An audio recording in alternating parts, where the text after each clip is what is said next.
The following podcast contains naughty language and ridiculous situations. Listener discretion is advised. We are getting closer and closer to what should be Rock and Shock, but unfortunately, that for the first time in 15 years, we're not having that, and that's a real shame.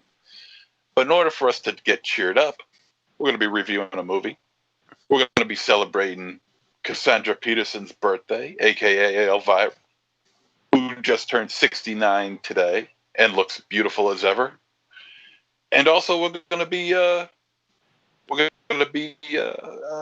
having a friend with us again today, in the form of Professor J. So, strap in and welcome to Trick or Treat Radio.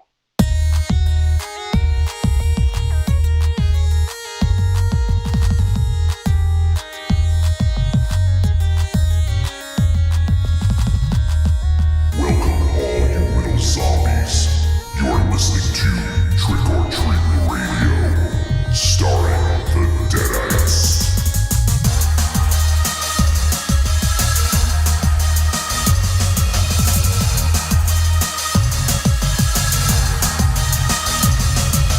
Welcome to episode 425 of Trick or Treat Radio. Trick or Treat Radio is the world's most dangerous podcast and is recorded in front of an undead studio audience here at Castle Wolfenstein, also at the Lair of La Swag within the Raven Chateau.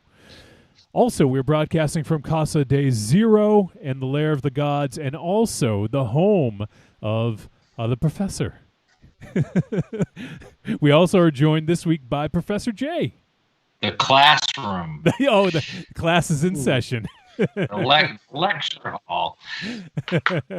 So Jay is joining us right at the top here to talk about some exciting stuff. We'll get to that in just a moment because we only have a short, brief little window with Jay. But because he's a very busy man, he's classes in session. He's a professor. He's got a lot going on. He's shaking his head. He doesn't agree. Mm-hmm. So on tonight's show, we're going to be talking about the film Rent-A-Pal, directed by John Stevenson. So we'll be discussing that in a little while. And then later on, if you guys want to send some voice messages, there's still some time. Go ahead and send one to podcast@trickortreatradio.com. If you're listening live, let us know your thoughts on Rent-A-Pal if you've seen it, or whatever. Anything. You can talk to us about whatever's on your mind. Ask us any question, whatever you want. Send it to podcast@trickortreatradio.com, and we love to hear from you. So with that out of the way, we're going to jump right into things. And Jay is here to talk about some exciting stuff because, Jay, you've been booking film festivals for an awful long time. And this year, you are also doing the Charlotte Film Festival, and you guys have some really exciting stuff going on. And this year, is this the first year that it's obviously it's the first year that's virtual, right? Yeah. Yeah, I mean, I think that's the biggest thing this year that's different that all festivals have been dealing with, right? Is how do you have a film festival when people can't get together in person and can't sit in a theater and watch movies together? So the thing I thought that would be exciting maybe to some of the audience is that this year's festival and most of our films in the festival are accessible to anyone in the United States. So it's not just people in Charlotte or in North Carolina. There are a couple of films that are only North Carolina eligible or can only be viewed, using geo-blocking and stuff in North Carolina. But the fact that we have, some films that might speak to the Trick or Treat Radio community. I know there's a couple that Rich would love because they are weird and goofy as hell. So I thought maybe, Trick or Treat Radio might want to take advantage of seeing some new indie cinema, some indie shorts. And also the thing I think that's interesting about this year's festival as well is, there are some Trick or Treat Radio friends involved, if you will, or have some connections to, which tends to happen because I know you guys. I mean, getting to know Corando and getting his film a couple of years ago was through Trick or Treat Radio. And so that's why I'm here, just to maybe talk about point people in a direction. And if they would decide they want to watch some stuff at their house, they can. And have you guys released the entire lineup yet? Well, pretty much the entire lineup is pretty much set. There is one or two kind of special presentations. I'm still trying to nail down, even though the festival begins next Wednesday. But I'm sort of like, there's two films that I'm still trying to see if we can grab. One of which would be very much a Trick or Treat Radio film. It's probably on, if you have a list somewhere of films you're keeping an eye on, it's in there. A few others that I was hoping to get didn't happen. But basically, yes, the schedule is done. And again, it's a festival that runs the 23rd through the 27th.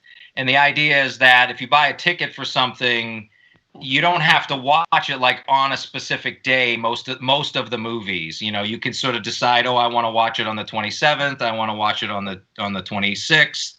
And then it's basically like any sort of like if you do video on demand rental stuff, you have 24 or 48 hours to kind of complete watching it. Right. There are, again, a few movies, which I think we'll talk about, that do have kind of limited windows where you can watch them. But that's the good thing about the virtual festival, is that it gives you time to kind of work it around your schedule, where you don't have to be somewhere at 7:00 to like watch a movie. Right. Yeah. But yeah, the schedule's out, the tickets are available, and most of the films except for two that I got my sort of fingers crossed on, hopefully will be announced tomorrow if I can get it nailed down. But I can't really say anything about those, sadly. Yeah, understand. I don't want to get people excited, but I'm excited. What are the ones that are booked that you can talk about? Well, what I mean, do we want? I don't know, because I think one title might relate to something coming. Well, I guess let me. I guess there's two things I would talk about, and it's sort of, there's two short blocks that I think people would be really interested in. They're narrative short blocks, 13 and 14, and they're both kind of what I would call either weird with horror or kind of thriller elements to them. In particular, narrative block 14 has a couple of really standout shorts. There's a couple of short films by a filmmaker named Izzy Lee, who I think you might know or know. Yeah. So, and she's got two films in that block that are really experimental and weird and fun and goofy.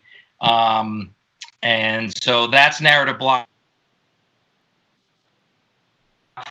Is,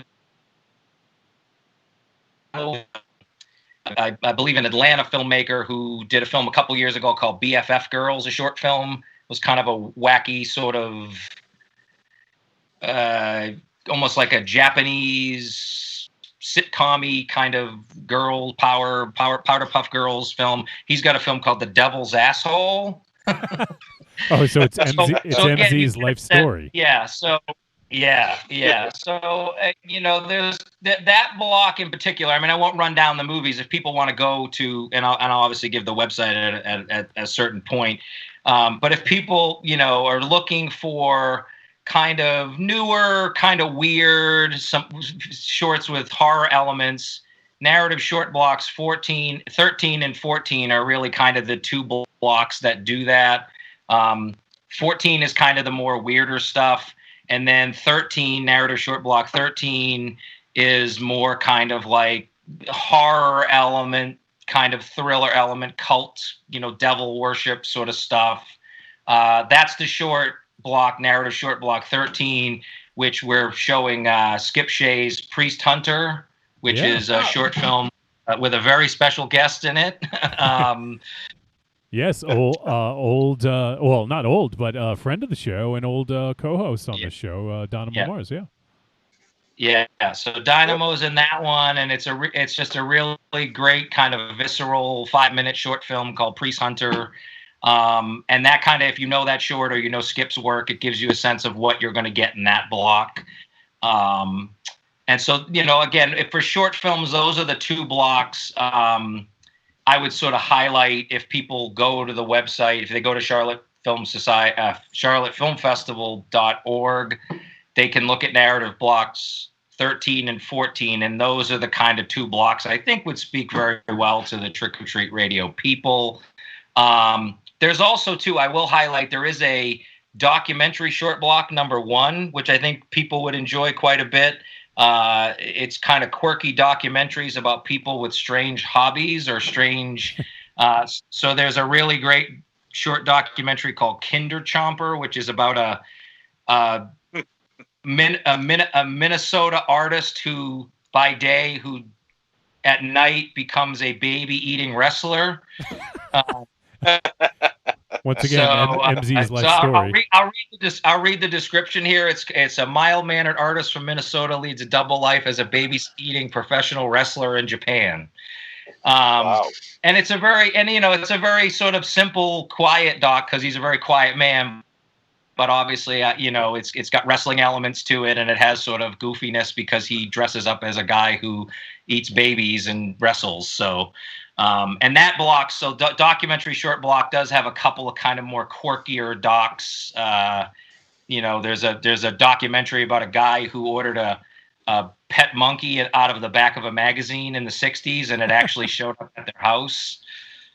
And so you could, I guess you could do that back in the day. You could order from like old Fangoria, not Fangoria, but whatever famous monsters of Filmland. You could order a pet monkey out of the back of a magazine, and it would actually show up in a box, and then you'd have a monkey at your house. Yep. Yeah. So those are kind of short blocks I would highlight. Doc short 1, and then narrative short block 13 and 14. Are kind of films that really I think would speak to the audience of Trick or Treat Radio, who are always looking for something different or unique or quirky or weird, or with horror or sort of thriller elements, again, or just really weird shit, like just stuff that's weird in your brain is like, I don't know what I just watched, but I loved it, right? So I feel like I'm talking super fast because I'm trying to like cram and see everything. But those are the shorts I would sort of point people in the direction of. Yeah, no, a lot of those sound great, and I'm just kind of perusing the schedule here or the list, and seems like there's some really great ones. There's speaking of wrestling, there's you guys have You Cannot Kill David Arquette playing as well. Yeah. I've been wanting to see that. Yeah, so that's a doc. I mean, that is released now. That is kind of out on VOD, but we decided to play that because I really loved it. I don't know a ton about wrestling, and I had no idea that he had won a wrestling championship 20 years ago, and it was a big controversy, I guess, in the wrestling world. And it's really what's stunning about the documentary. So I would now that's a film You Cannot Kill David Arquette you can rent and watch on the 24th, which is next Thursday. So it only has a limited kind of viewing window to watch for the festival. But I watched this documentary, and it was one of those docs where the whole time you're watching, again, because I didn't know about his wrestling, I was like, is this real or is this not? Is this like a mockumentary using David Arquette? Or is this like a like the Joaquin Phoenix documentary? Yeah. It wanted to be the hip hop where it was sort of like he was purposely doing some, and it was sort of what you realize when you watch the movie as you go along, that it's all 100% real, and it's all like very thoughtful and emotional, but it's also hilarious and scary because he's like wrestling with people, in these backyard wrestling matches, and literally in people's backyards, and they're slamming them with neon, lighting tubes or whatever, the long ass tubes where they smash them, and you're like, so that is one I would definitely highlight. That I think, and I just watched it, and I just loved it so much. I said, we need to play this. I would love to be in a theater with people watching that film. But we'll see. We won't see. We know that's not happening. Yeah. No. That's really why I did it, even though it's out, because most of the stuff we book or try to book is not available anywhere else. That's kind of the idea of a film festival, is you try to bring some stuff, sort of pre-release, to kind of get word of mouth and get people excited about it. And that's one of the things, like why podcasts and groups like yourselves are really great, because it's like they're the people who can then watch the movie and then kind of send it out to the world and say, we watched this David Arquette documentary, like everybody needs to watch this movie. Or another movie I would highlight, which is a special presentation feature, is a narrative feature called Dinner in America, and it's a comedy. Directed by the guy who directed Bunny Game, Adam Raymer, I believe is his name. And so if you know that film, Bunny Game, it is a very disturbing.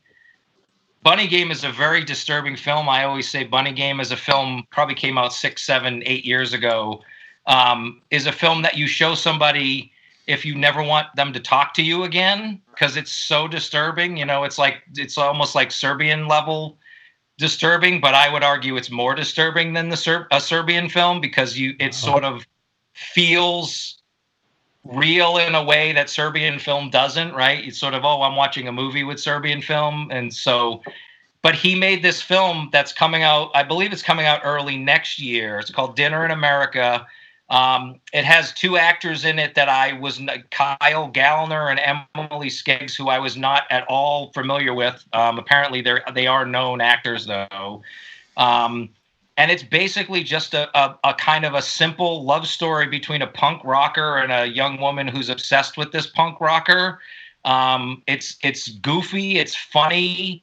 It's hilarious, I think, at times. It's also kind of fucked up at the same time, so it's one of those great films that does that. It's got sort of it's got like elements of Napoleon Dynamite. It's got elements of I'm trying to think what other movies it kind of reminds me of. So there's Napoleon Dynamite kind of rings a bell, but it's much kind of a more aggressive and angry and commentary driven, as opposed to something like Napoleon Dynamite. So I think that's one that people would really like to watch, because I do think it has a lot to say. It's got Leah Thompson in it. I was sold as soon as I saw Leah Thompson in a movie. I was like, oh. And it's got other actors that people would know. Pat Healy, who was in The Innkeepers and a lot of other films. Yeah. And Marilyn Rashkov, who was in 24, played the computer lady in 24 for many years. So that's another special presentation besides the doc of You Cannot Kill David Arquette that I would highlight. And then if I can one more, and then if please. The one I really wanted to highlight, because I'm really sort of in love with this movie. It completely took me by surprise at how good it was, although it shouldn't have taken me by surprise. Is we're opening our festival with 12-Hour Shift, which is the Brea Grant film. I guess I don't know much about her as an actor. I know she was on Dexter and she made some other films. I know her from Beyond the Gates, and she was in a movie called Dead Night a couple of years ago. She's a very well-known horror kind of genre actor. But she wrote and directed this film starring Angela Bettis. David Arquette is in the movie, so we have kind of a double David Arquette going on. Wow. And it's Angela Bettis. I think we all kind of know her and know she's a great actor, but she is phenomenal in this film. This film is a dark comedy. So again, it's very funny, but it's also gory. It's also goofy. It's also, again, sort of speaks to a satiric element, right? It has all these elements of satire and sort of commentary on sort of America in the 21st century, even though the movie's set in the late 90s. And so that's a film that we're opening our festival with. Now we're virtual, so technically there's not an opening, time, but that film will be available the 23rd and the 24th. So you basically have 48 hours where you can watch that. And that's sort of, again, the thing with that film is, you can get to see that film a couple weeks before it's going to be released. I believe the release date is October 9th or 8th or 2nd. I think it's October 2nd it comes out. So you can watch it a week before and sort of kind of be in the know of 12-hour shift before anyone else kind of thing. But I really love this movie. I think it's great. I think it's smartly written. I think, again, Angela Bettis in particular, but the other supporting actors, Chloe Farnsworth, Mick Foley shows up in the film a little bit, so it's got a wrestling connection. There's kind of a triumvirate, 3 women, Angela Bettis, Chloe Farnsworth, and Nakia Gamby Turner. They're kind of, 2 of them are nurses and one's the cousin of a nurse, and they're in this hospital over the course of a 12-hour shift. And things kind of go haywire over the course of this 12 hours. It becomes very slapsticky, but also gory and violent. And the music's great. The writing is great. I mean, I can't speak highly enough about this film. So even if you don't watch it during the festival, which I would love if people, because it will be available all over the United States, you can watch it. Even if you don't watch it over at the festival, you should watch it as soon as it comes out and give Brea Grant all the support you can, because I think I think this movie is brilliant. And again, because it's a small little indie, kind of comedy, dark comedy thriller, it'll just kind of come and go, and only the people who enjoy those things will see it. And I think, again, I don't believe in Oscars, but I'm like, give Angela Bettis a nomination for this movie. She's so good. I mean, she's just so good. So that's kind of the third narrative or special presentation feature that I would kind of highlight, that I think, again, the Trick or Treat audience would really, really enjoy. And I know everybody probably loves Angela Bettis, so you hear that name and you're already sold. But, so a lot of pedigree in that movie. All right, I said a lot. Boy. Well, one thing I'll say is, since you just talked about it, we will say that we will have a return engagement with Jay, and Jay will be coming on to actually talk about 12-Hour Shift with us in a few weeks. So we just did. Oh, treat. Yeah, treat. No, maybe not. I'll watch it again and be like, movie sucks. Watch it in reverse and see if you still like it that way. Yeah, that's right. Yeah, that's a good idea. Yeah. That's good. So we will be doing 12-Hour Shift in a few weeks, and Jay will be back for that when it is released. So just a little early scoop for you, but we got to let Jay go in a moment. But Jay, if people were inclined and interested in checking out the film festival, is there a pass for the entire festival? Do they buy tickets for each screening? How does it work, and where would they do that? So great. Wow, you're a professional. You know the questions to ask. There is a pass. There's an all access pass. It's $50, and it gives you access to over 150 films from 20 plus countries. That's about 30. I think it's 32 or 33 feature films, and then another 115 or 20 short films. So the value is incredible. Yeah. So you can get a pass. And the other thing I will say about, especially if you decide you want to buy a pass, you are supporting the film festival, which is part of the Charlotte Film Society, which is a nonprofit volunteer film society in Charlotte, North Carolina. So it's nobody, including myself, gets a dime from ticket sales. All of that goes into programming films and getting films out to people. So, you can kind of be assured that way. There's also individual tickets. So again, it's the kind of thing of if you decided as an audience you just wanted to watch 12-Hour Shift, you can just go and buy a ticket for that. It's $7. It's a $7, like I said, rental for 24 hours. And so again, if you decide you just wanted to watch the David Arquette documentary and 12-Hour Shift, you could just $14. You get to watch them. Especially 12-Hour Shift. If people know that Trick or Treat Radio is going to be reviewing in a couple weeks. Might be a good chance to get ahead of the curve, and then you're sort of ready for the show a couple weeks from now. You've already seen it. You can send your voicemails in to review the film, right? So usually you only announce about a week ahead, but you're sort of 2 weeks ahead now. So yeah, and plus they can watch it early. I mean, that's pretty cool right there, just to be able to check it out before anyone else. You can do it. And I think that's the thing. I mean, to me, we've talked about this a lot when I've been on, is I'm really kind of a champion of, for lack of a better word, the little guy, right? The sort of the smaller film. I mean, I love big action movies that are out in the theaters and, Marvel stuff and all. I'll go see that and support that stuff. But I really do think, like, festivals. So even if it's not the Charlotte Film Festival, it's really, where you live and wherever it is in the United States, there are small little regional festivals that show these really interesting short films and documentaries and special presentation features. And it's really important to support those, because that's where these filmmakers can really get the support, where they feel like, oh, my work is actually valued, right?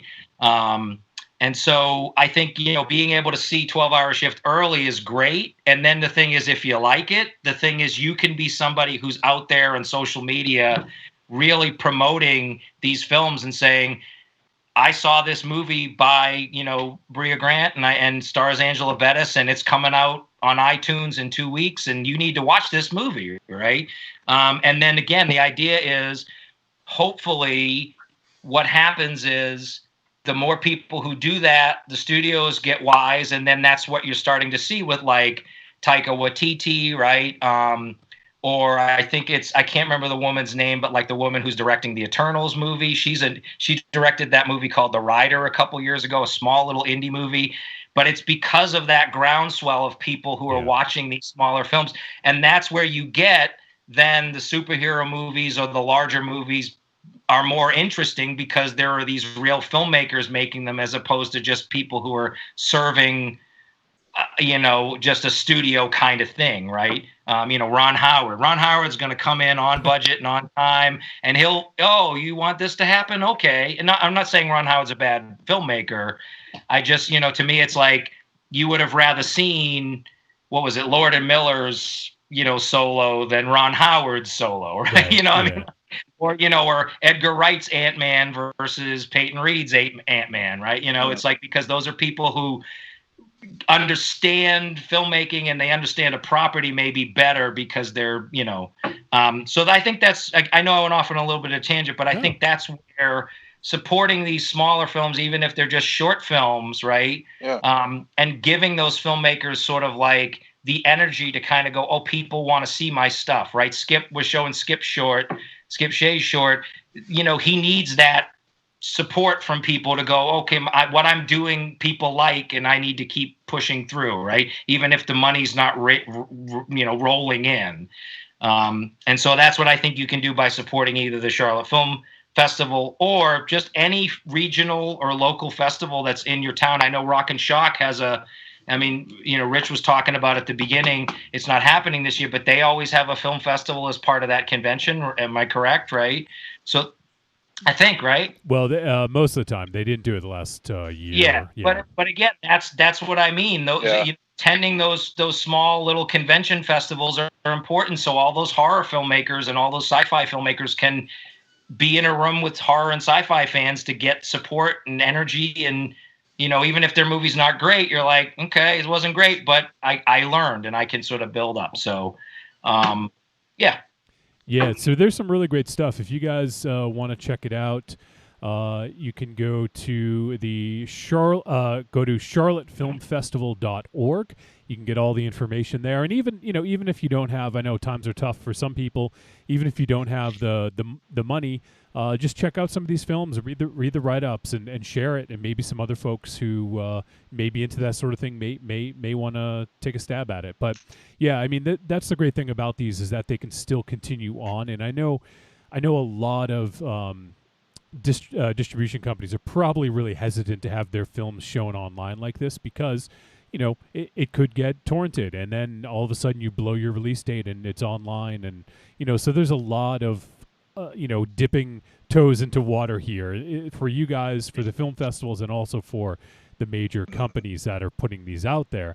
And obviously we want to be able to support it to make sure that it is something that can continue, because who knows, maybe the landscape of film festivals will change a little bit, and instead of having to save hundreds, if not thousands of dollars to go up to TIFF, like I know you do every year, Jay, maybe some people can enjoy it. It's not hundreds of thousands of dollars. I know, hundreds or.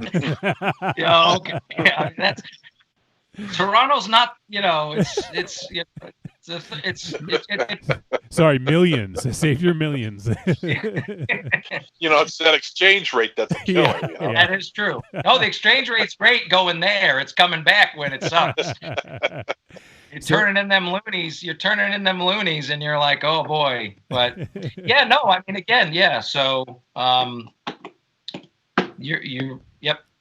I don't even know what I don't know, but we want to make sure that these things can continue on because the landscape has changed, and we don't know if it's going to go back to normal next year. Who knows? I mean, and if a festival doesn't do well this year, maybe it won't be around next year. So definitely support them. And as Jay said, there's a lot of great cinema to be had, and if you want to get the whole pass, like $50 is nothing for I think you said 33 features and like hundreds, like almost 100 shorts.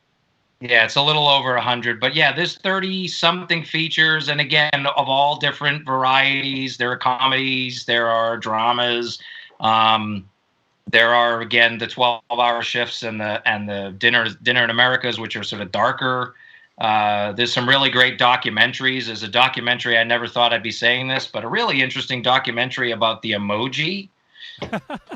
Who knew? I mean, And again, I think I'll sort of leave it with this, because I think we don't need to beat a dead horse. We know we love festivals and all that sort of stuff, but our tagline at the Charlotte Film Festival is "Discover Different." That's kind of our motto. That's kind of our mission, and that means lots of different things to lots of people. But what we really just say is the great thing about really any festival, for the most part, but especially festivals like ours, which are kind of an umbrella of all types of movies, right? We're not just showing dramas, or we're not just showing comedies. We're showing everything. Is that the beauty is that, these films are curated by people who love film, and they're kind of telling you, like, you can discover something, you can discover a filmmaker that maybe you never knew about. I mean, I take a lot of credit in Charlotte, because we were the first festival in the Southeast to show Dogtooth, the Lara Mentos film, the Greek film. And it's sort of like that to me. And then that same year we showed Dogtooth and Bronson, the Nicholas Winding Refn film. Yeah. And that was when neither one of those filmmakers were household names like they are now. I mean, most of us all know who Nicholas Winding Refn is, and we know who, Lara Mentos is with, Killing of a Sacred Deer and The Favorite and all that kind of stuff. Yep. But I always kind of say, like, I think of imagine 11 years ago, you walk into a festival and you go, what is this movie, Dogtooth? Greek movie, I'll go see it. And you walk out, and now you're like, who is this guy? Bronson, who's Tom Hardy? Who's that guy? What else has he been in? And that's kind of what happened, at least in Charlotte here, for me as well. I didn't know who those guys were. I didn't know who Tom Hardy was in 2009. And then I watched Bronson, and I was like, this is one of the most incredible actors I've ever seen. Yeah. What else has he been in? Oh, he was in Rock and Rolla. I saw that movie. I don't even remember him, So I think that's the thing that I would really like to kind of leave people with about the Charlotte Film Festival, but also just festivals in general, is it's really an opportunity to discover different, something new, something interesting. It's not all going to work for you, right? You're going to watch movies and go, oh, that was dog shit, But the idea is, I guarantee, if you go outside of your comfort zone a little bit, or go into Rich's comfort zone, you're gonna find some great stuff. You're gonna find. I mean, I was worried. Dinner in America. I was worried. I was like, this is the guy who did the Bunny Game. That's a tough movie. And then I watched it, and I was like, wow, I can't believe this guy made a movie like this. And so I was like, people should see this. And then probably what'll happen is they'll go, I love this director. What else did he do? Oh, he did the Bunny Game? I want to watch that. And then it'd be like, no, don't watch the Bunny Game. I like Animal. It's a nice kids movie. Yeah, exactly. Oh, boy, it is. Oof. I mean, that movie. That'd be a great. I mean, again, you want to do a retro review. I would love to have a conversation about that film, but I think that's a story for another day, Jay. And yeah, I think so. but I want everyone to go at least check this out, even if you don't, you can't attend or whatever. Go check out charlottefilmfestival.org. Take a look at all the films and consider getting a pass or watch a couple films if a couple really interest you, and help support like independent cinema and all these nonprofits that are doing great things. And even if it's not the Charlotte Film Festival, look for one in your area and help support it, because that's going to keep these going, letting them know, basically voting with your dollars, letting them know that it's something that you appreciate and something you want to keep around and hopefully will return next year, because there's no guarantees right now. So, all right, Jay, that was a brief little teaser. We're going to have you back in a few weeks, and we'll talk about 12-hour shift. I can't wait to do that, and we'll get a little bit more in depth, and we'll find out how the festival went. So we appreciate you joining us, and best of luck with the festival this year. All right. Well, thanks for having me, everyone, and hope you're all doing well. And spoiler alert, Rent-A-Pal treat. I'm going early, but so. All right. Take care, Jay. Thanks again. Thanks for having me. Best of luck with the festival. All right. Yeah, thank you. How do I get out of here now? Raven Shadow, show him. Yeah, right. It exits through the gift shop now.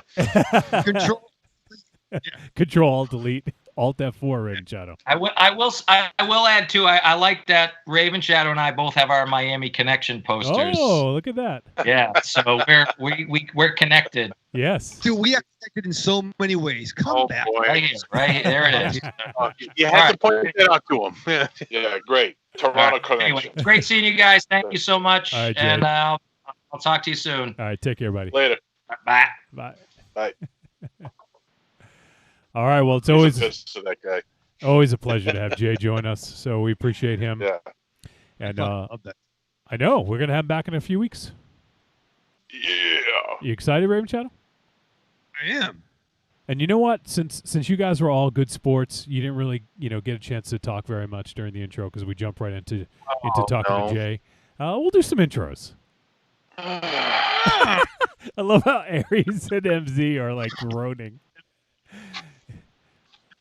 What if I just skip Raven Shadow? Do you guys want intros then? No. No. Both. All right. Just do his and speed it up. I don't know. Yeah. Get Professor J to do it. I should have. I always feel weird. I added some titles for me, and I always feel weird now giving myself titles. It just doesn't feel right. But I guess I'll do it. Well, you anyways. should feel weird. We have myself, Johnny Wolfenstein. I can't even do it. It's so awkward. See? The Vegan Vanguard, the Clark Kent of broadcasting, and the pencil pusher and producer of media for Trick or Treat Radio, and also one of the co-hosts of Force Insensitive Star Wars podcast. Raven Shadow, we just finished the Clone Wars. We're done. Did you watch all the episodes with us? Oh, I'm sick of all them Clone Wars. No. You know what I tell you? I listen to. I do enjoy it. I listen to the one you guys are talking about with all the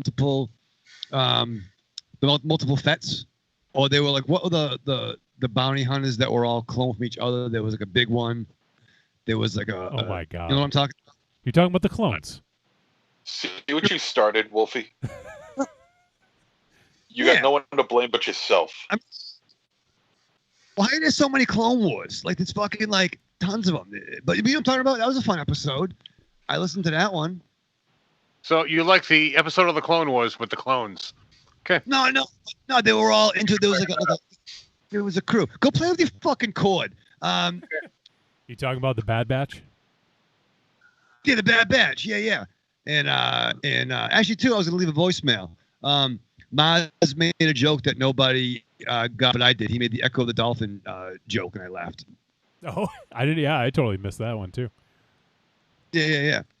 So yeah, see, I heard. Look at you. I don't remember what episode that was. Was it recent? Yeah, I mean, you guys do them like what every week. But yeah, it was just like us probably here. like, oh shit, good for you guys. No, I do. I like the Clone Wars. I haven't watched the tune. I don't know what you guys are talking about, but you move me. Oh dear God! What do you? Oh God! That wasn't even Too bad his. it can't be moved in front of a moving car. That wasn't even his intro, by the way. That was mine. It's exhausting. All right, we also have the vulgar guru of horror, the star of Blood Pigs, Fetus. Oh, it's no longer the upcoming Morbid Tales because it is released, but the upcoming Septic and one-time contributor for Horror Hound magazine, Monster Zero. Yeah. We also have the Triumph Riding. See, I got rid of it, Aries. Triumph Riding, Stage Erecting, Whiskey Drinking, Chief of Security, the Warrior of Nor'easters, America's Sweetheart, Rick Rubin's Stunt Double, He Drinks and Breaks Things, Aries, God of War. Oh my God! Yeah, thank you. Hi. Wow. We haven't done intros in weeks, and you guys are fucking sick of them already. All right, the moment no one has been waiting for.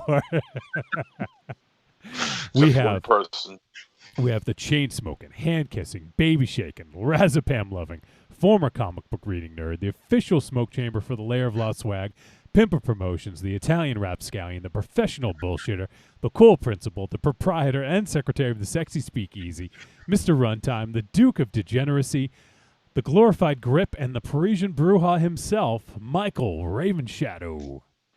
Oh man, that's exciting. That's a 5-time title intro change. 15 times. I picked up the numbers. Yeah, it was 15 titles in that intro. I like that. I think your screen is frozen. You haven't moved in a while. You counted? Really? You counted them? I didn't. If my screen wasn't frozen, you would have counted on my fingers like No, I did. We saw you moving. Fingers. On my fingers. Banana fingers. Count them on my fingers. Oh man, we're gonna get fucking 20 by episode 500. This is exciting. Oh, okay, Raven Shadow. So, yeah, you probably, I don't know if you even remember, but what's happening on Friday night? Are you doing it? Are you doing it? I was in talks. I was talking with Corny earlier today, and we think we're gonna try to do some blackout tapes this very Friday. Wow. You know, so what time? probably- Give people a general idea at least. Yeah, I'm thinking to be riding dirty between like 8:30 and 9:30. You know, Eastern Standard. You know, America time. I don't know. You like that how because time zones work. You like that because it rhymes with any hour that ends with 30. That's why. Yes. Thank you, Joe. That's the brilliant. We're working on with marketing on that. No matter what the time frame is, we can play with that. Even if you're Eastern Pacific time frame, other time zones. Oh my God. So, all right. So the blackout tapes are riding dirty at 8:30 or 9:30 in parentheses, right? Is that what it is? You kind of got to give people a little bit of a better window. If you want people to tune in, you need to give them a solid time to tune in. You could say around, like we do on this show every week. Yeah, you could say around 9:30 and then pop in at 9:40. But to say 8:30 or 9:30 and then you show up at 9:50, no one's going to be there. Oh, shit. All right. So yeah, we'll be riding dirty around 30. Okay. Around what? Around what 30? 8:30. Yeah. Because I could be fucked up. It was too long after that. Yeah. So we're riding dirty around 8:30 this very Friday. Aries is coming. No, don't riding dirty around 8:30. That's a different meaning. You know what? I just might have to chime in on this just to see the train wreck that's going to be this show. You know what I could do? I don't even know if this is a good idea or not, but I'll be streaming. If you're involving this whatever this is, it's a good bad idea. I'll be streaming. Rocky and myself are going to be streaming as we play Star Wars games on Friday night on our twitch.tv/trickortreatradio. I could come into the Blackout Tapes room and then we could just share that on while we play video games. Oh, that'll be dope. Yeah, what time do you do your little video game thing? My little video game thing. We start at 9. Okay, then so maybe we should do that then. Why don't we tie it in? We'll do some cross promotion. Well, you should do your thing, and because I don't want to come in and take over. You do your thing, and then maybe we'll pop in and then have you do a little crossover. All right, a little crossover with the most of. Because you know what, maybe some people might not want that. Maybe some people wouldn't want it to be broadcast. So there is that to think about. So you do your thing. You do your blackout tapes. So this is So for everyone listening live and everyone listening to the podcast the day it drops, this will be Friday, September 18th, around 8:30. Is that what we said? Yep. So this Friday, September 18th, your boy Raven Shadow will be riding dirty around 8:30 in the little blackout tapes chat room. Looking to get Corny involved. So if you guys want to join, this is open to anybody. Well, actually, no, I'm sorry. The blackout tapes are Patreon only. That's right. But people can join our Discord. Anyone can join the Discord. So we have the links shared on social media. And also, when we release the episode on Fridays, if you look at the show notes down at the bottom, there's links. We have a link to the Discord community in there. We've had some people show up lately. And we do have a... Actually, I can't remember if I mentioned it last week or not, but we have a new Patreon the past week. Did I mention Riku last week? Yes, you did. Yeah, I saw him in the chat. No, he didn't. Yeah, he did. We talked not on the show. No, mention him now. Yeah, we had someone else join last week. Riku joined this week. Riku said that he liked seeing everything going on in Discord and he wanted to be a part of it. So there's lots of cool stuff going on. So if you guys want to be part, you can go ahead and just join the Discord. But you can also, if you want the full access, be a Patreon supporter for as little as $2 a month. And then if you guys want to take part in the other things, like the blackout tapes, like the Monster Piece Theater, we got a lot of different things going on and happening now. If you guys want to be a part, just go check out the Patreon and support us. Like I said, for as little as $2 a month, you can come and join our Discord and hang out and talk to us and take part in the blackout tapes if you want. Man. Now, do you have a schedule, or are you just going to do them when it feels good? When it feels good, when it feels right, when it feels easy. That's just there's so many reasons. But no, I think it'd be nice. You can't get a straight answer out of this guy. He's got to throw in some sort of wise ass the shit thing. Just answer the question. There's a lot of moving parts. You know what I mean? He just doesn't want to commit. That's essentially what he's doing. Yeah, that's the problem exactly is if you want people to tune in, you need to have a set schedule. Yeah. Oh. Well. Are we having second thoughts now? No, you're right, Aries. For the most part, yes. But I think for what your boy Raven Shadow does, it's called the blackout tapes. Sometimes you're gonna be. It's kind of like jazz, baby. You're gonna be some free flowing form. It's improv, Okay. Well, if you don't set a time, how are you gonna get people to tune in? Wolfie, what we just talked about, you and I. We said we're riding dirty around 8:30. I ain't riding dirty. I ain't riding anywhere. Come on. Rocky is. Put him on. No, yeah, around 8:30. Yeah, I mean, gives people time to plan, take the dog out, bed. How long is this show going to be? Tonight's show? The blackout tapes, and just to be clear, it's not a show. It's just a show. It's just to hang out and chat. Shoot the shit. I thought it was like an audio chat sort of thing. No, it is, but it's not like it's not like we're recording it and releasing it. It's just you just show up and you hang out and shoot the shit. All right, all right, that's fine. But how long is that going to be? Is it 45 minutes, an hour, 5 hours? Until he blacks out. Yeah. Is the free form of this? It could be 15 minutes. It could be 4 hours. Yeah. You have to let people know off the bat like how much you've had to start.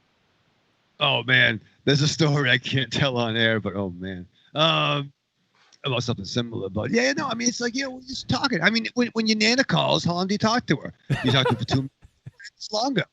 You know, what I mean? Evil Corny's got your back. He says, first rule about blackout tapes: there is no schedule to the blackout tapes. Corny is so fucking smart. All right, so it's completely rebellious to some kind of form. But what you got to do, Raven Shadow, is you got to let people know before.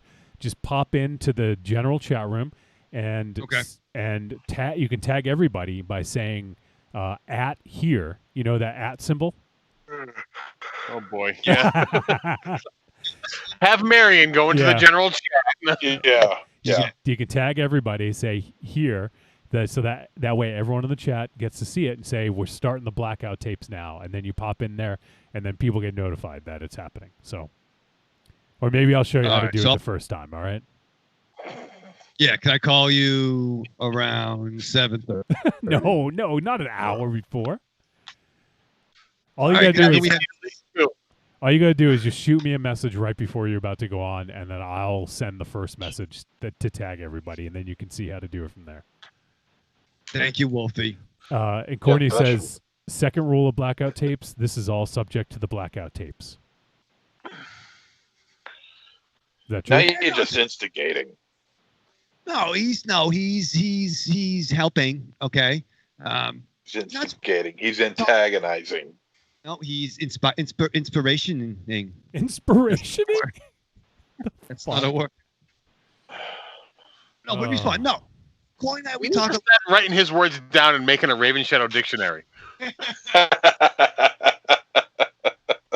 not a bad idea.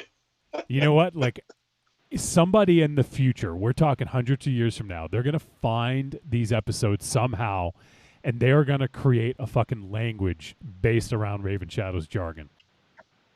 I can just fucking see it right now. World of Idiocracy. It's already happening, brother. Yeah. So, all right. Well, that's really inspirational, Raven Shadow. Or what was the word you said? Inspirationing. Inspirationing. I don't even know. It's not even a word. I know. I wrote it down on the notes, and it actually like corrected it for me. It autocorrect to you are an idiot. No. It autocorrected to inspirational. Raven Shadow, do you ever think about installing an autocorrect in your fucking head? Yeah, well, I'm trying to figure out the fucking blackout tape, so let's not fucking get that yet. I got fucking my own problems. What's MZ holding up? What's up? Just what is it? Sanford and Son? Oh.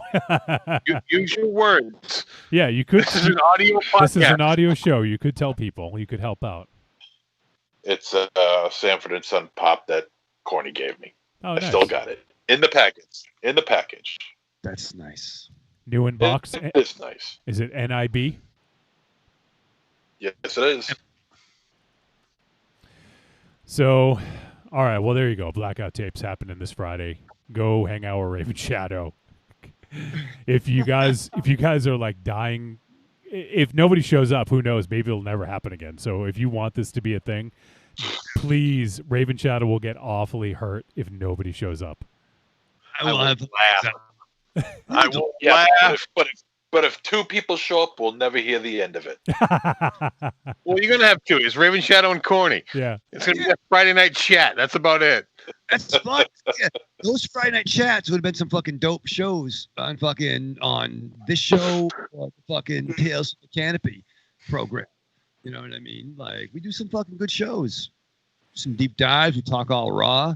You know, he speaks my language. Talk all raw.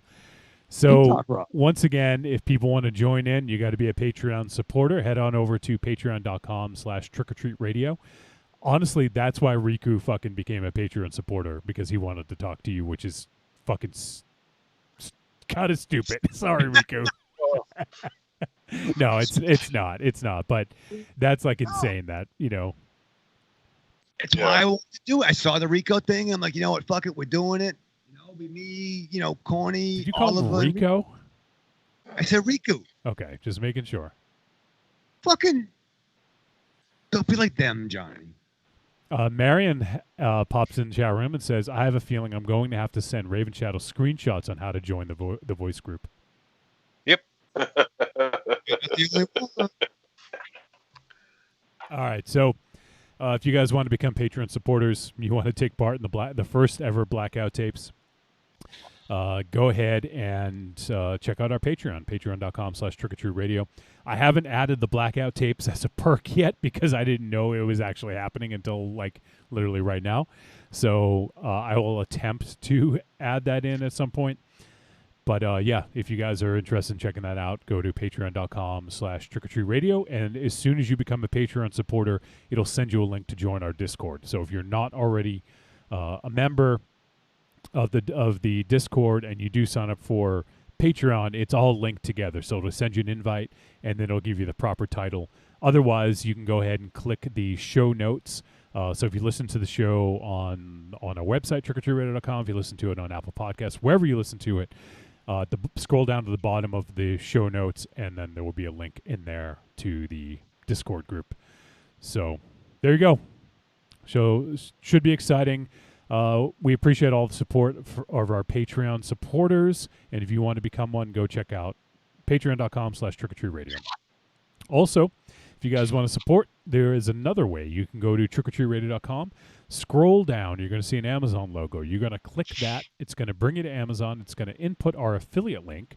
So everything you purchase in that session while Amazon is open is going to get attributed to us. We'll get a tiny little cut. It doesn't cost them any extra, Raven Shadow. But it's another way to help keep the lights on. That's right. So if you guys are going to shop anyways on Amazon, why not use our link? Also, we do have a store on trickortreatradio.com. Just click on the store link, and right there you can go ahead and buy the greatest hits of Trick or Treat Radio.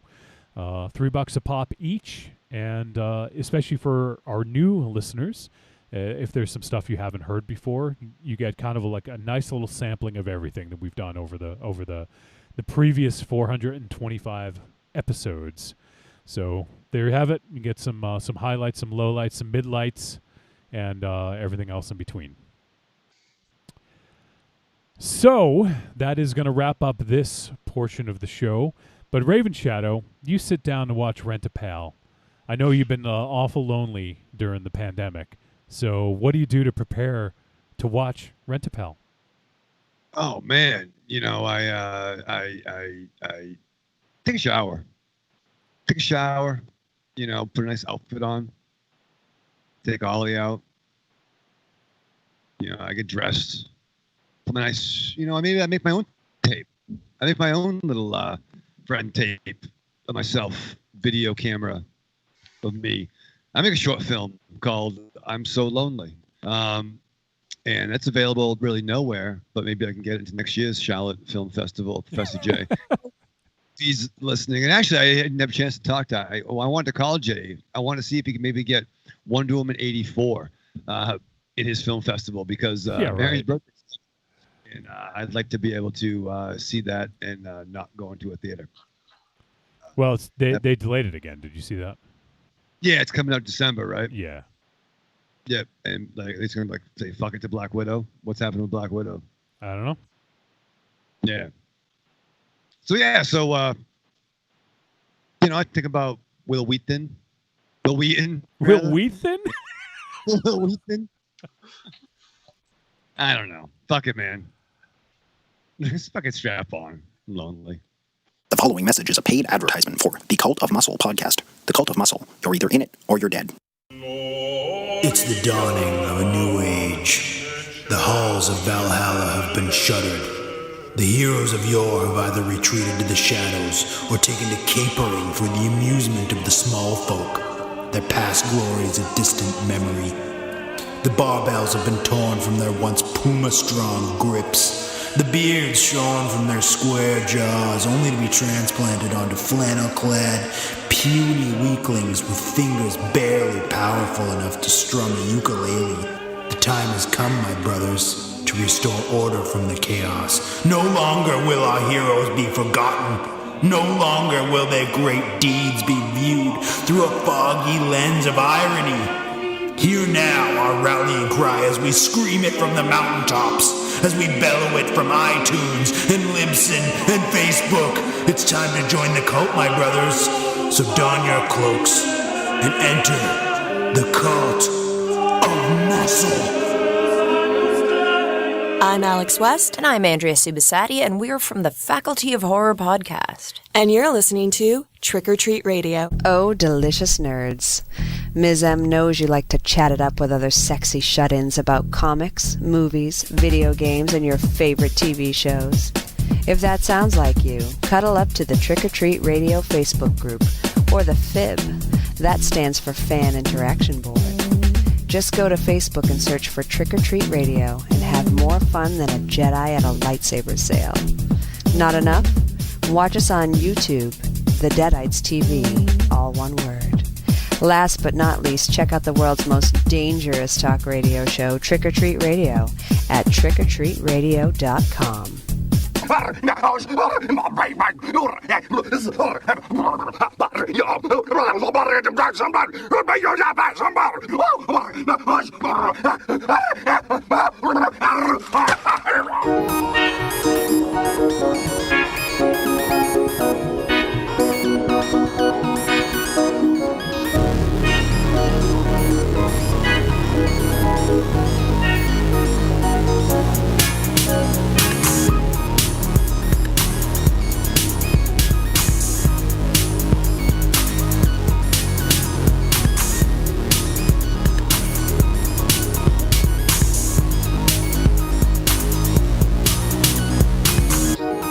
All right, we have returned on Trick or Treat Radio, or at least some of us have. All right, we're back. We are back. Well, most of us.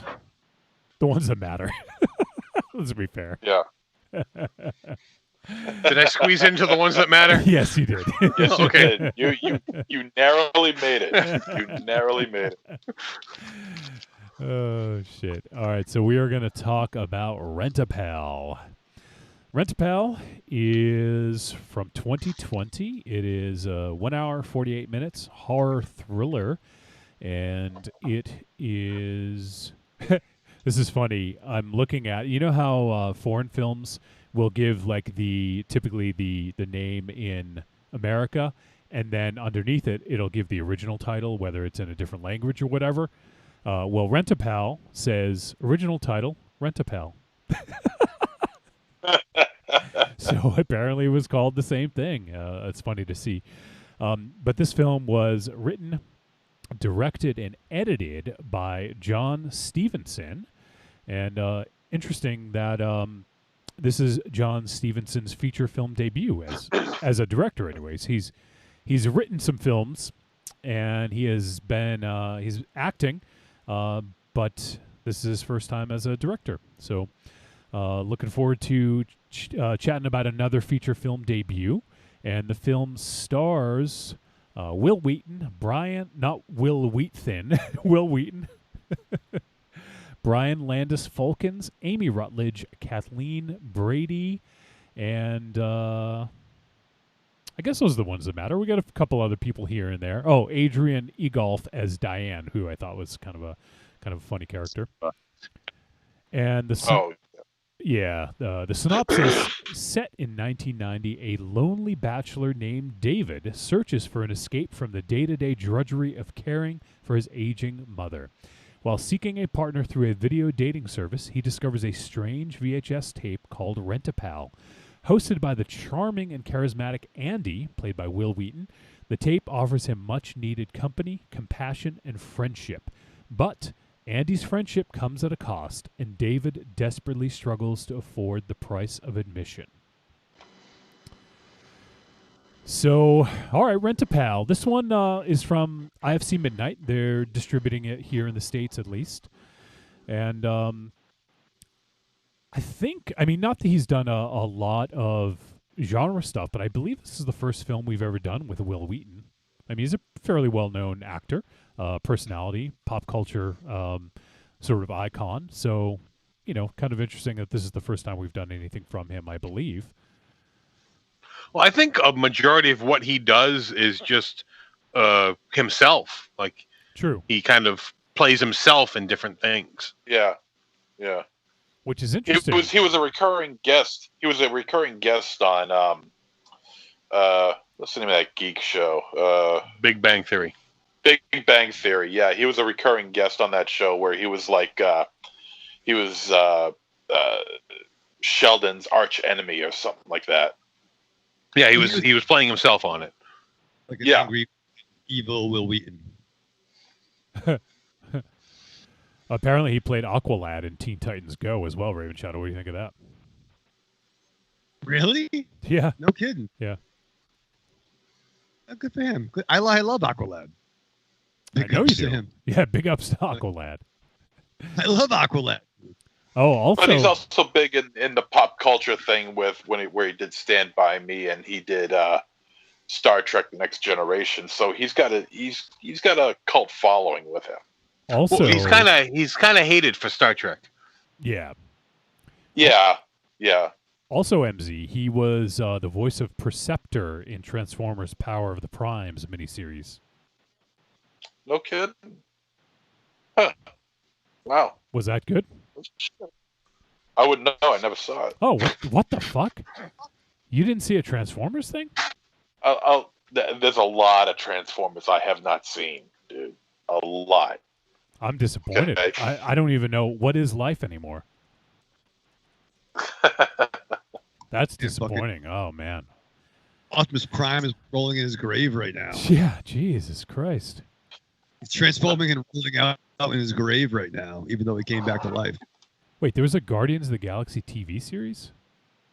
This is a cartoon series. Oh, okay. It doesn't. Usually it says animated. It didn't say that. But he played a character named Korvac. Korvac? Yeah. Korva. Yeah. Carvac?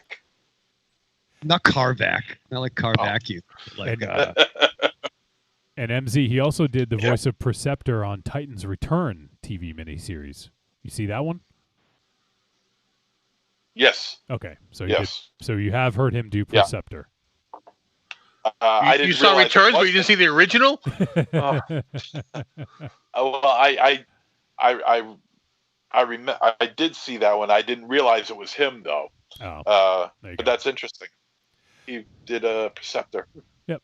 So obviously, like we talked about, he is a pretty well-known pop culture icon. He hasn't. I mean, he does voice work and he's acted, but he hasn't been in a lot of like high-profile films lately, as far as I'm aware. So it was kind of cool to see him show up in this in kind of a different kind of role that you wouldn't necessarily picture him choosing, right? Like this is kind of like against casting, in a sense. Well, I think he's kind of leaning into the like evil Will Wheaton kind of thing a little bit, Sure. Even like on Big Bang Theory. I think there was an episode when they were going to see a new Star Wars picture, and he came dressed in like a classic Trek uniform, and he wore like the Spock blue shirt with the ears, and everyone in the crowd's throwing like popcorn at him, and like he's embracing, kind of being the heel, a little bit. Right. Well, yeah, I mean, I haven't seen that, so. All right, but and I don't think I've seen any of the other actors in anything, so let me see. Yeah, I didn't recognize Brian Landis Fulkins, who played David, who looks pretty different. If you see his pictures on IMDb, he looks pretty different from what he looks like in the film. He kind of had a weird, like, Drew Carey vibe to me a little bit in this picture. You know what he looked like to me? He looked like a mixture between John Goodman and Mike Baronis. Well, I could see that. Most people don't know Mike Baronis. Like, we know him anyways, But that's kind of funny. I could see that. Mike Baronis.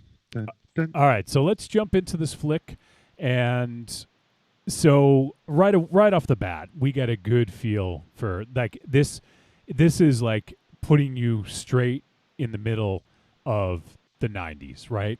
Like we're getting like they're almost like fetishizing the VHS, which I thought was actually like really interesting, especially as the film progresses. Like I thought it was like really good decision and it just I don't know. I just thought it was really interesting the way they were showing the kind of the close-ups of the VHS cassette and seeing the tape roll, and it was almost like VHS porn, right? Like, and I don't mean like an actual porn tape. I mean like just showing it in like kind of like a close-up, gratuitous way, Yeah, the internal workings of the system. Yeah. So I thought that was a really great way to kind of set things up and to show kind of the inner workings. I don't know. I thought that was really a good decision. And we also get, this is once again sort of a bygone era. A bygone era. And I'm getting an echo. All right, it's gone now. Video dating. I mean, I don't know how short-lived it was. I mean, obviously, at the time, I was too young, even if I was going to do it. But do you guys remember anything like how long that was a thing?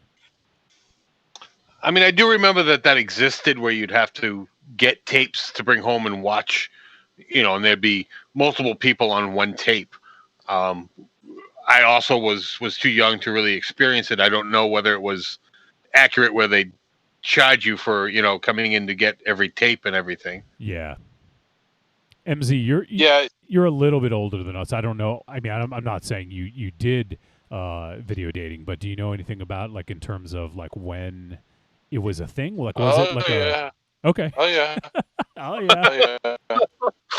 He still has no, because I've experienced it myself. Do you have any tapes still? I don't have any tapes. I actually, before we get into that, I actually did that, and I actually went on a date. Really? That's amazing. That's awesome. Yeah, God. I know, right? Well, here's the short and skinny on what happened. Short and skinny. Is that what you said in your video profile? Yes, that's I would love to get a copy of that tape. That's how I want my women, short and skinny. No, no. Well, I didn't make a tape. I saw other tapes, and okay. There was this one girl. It was basically middle shot. From like maybe the chest up or whatever, and like this, that, whatever, and I contacted her, said we meet somewhere, and she said she was into fitness, she was into other things or whatever, and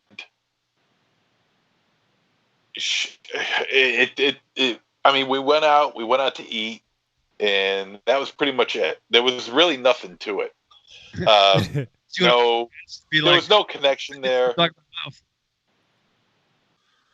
Huh? What was that, Raven Shadow? You go to Art Brass and be like, yeah, I'm into fitness too. Fitting this foot long into my mouth.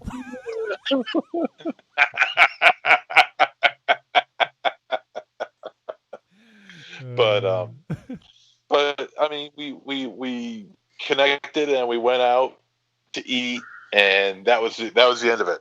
She asked if I wanted to go on another date, and I'm like, nah. Wow, Jesus. Nah, I go watch horror movies. Yeah, you'd be like, yeah, just watching you work out is making me tired. I can't do this. Fitness into my mouth.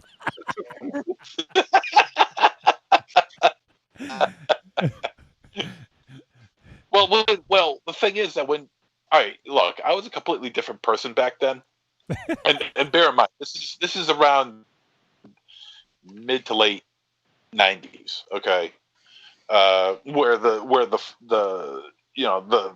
it was starting to die out at that point, but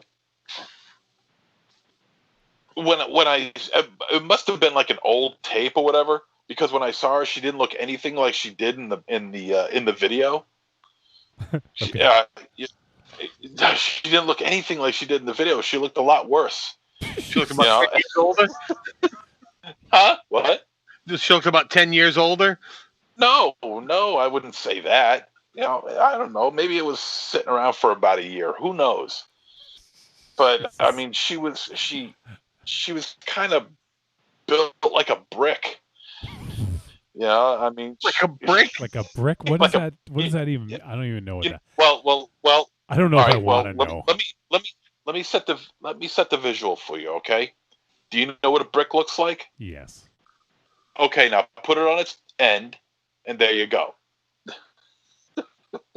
So Now pretend it has legs and arms, and there you go. Why am I picturing like What about a head? wall? Does she have a head? She did have a head. She did have a head. This is the creepiest thing I've ever heard. Evil Corner says, "Wow, MZ and the dry details of his date."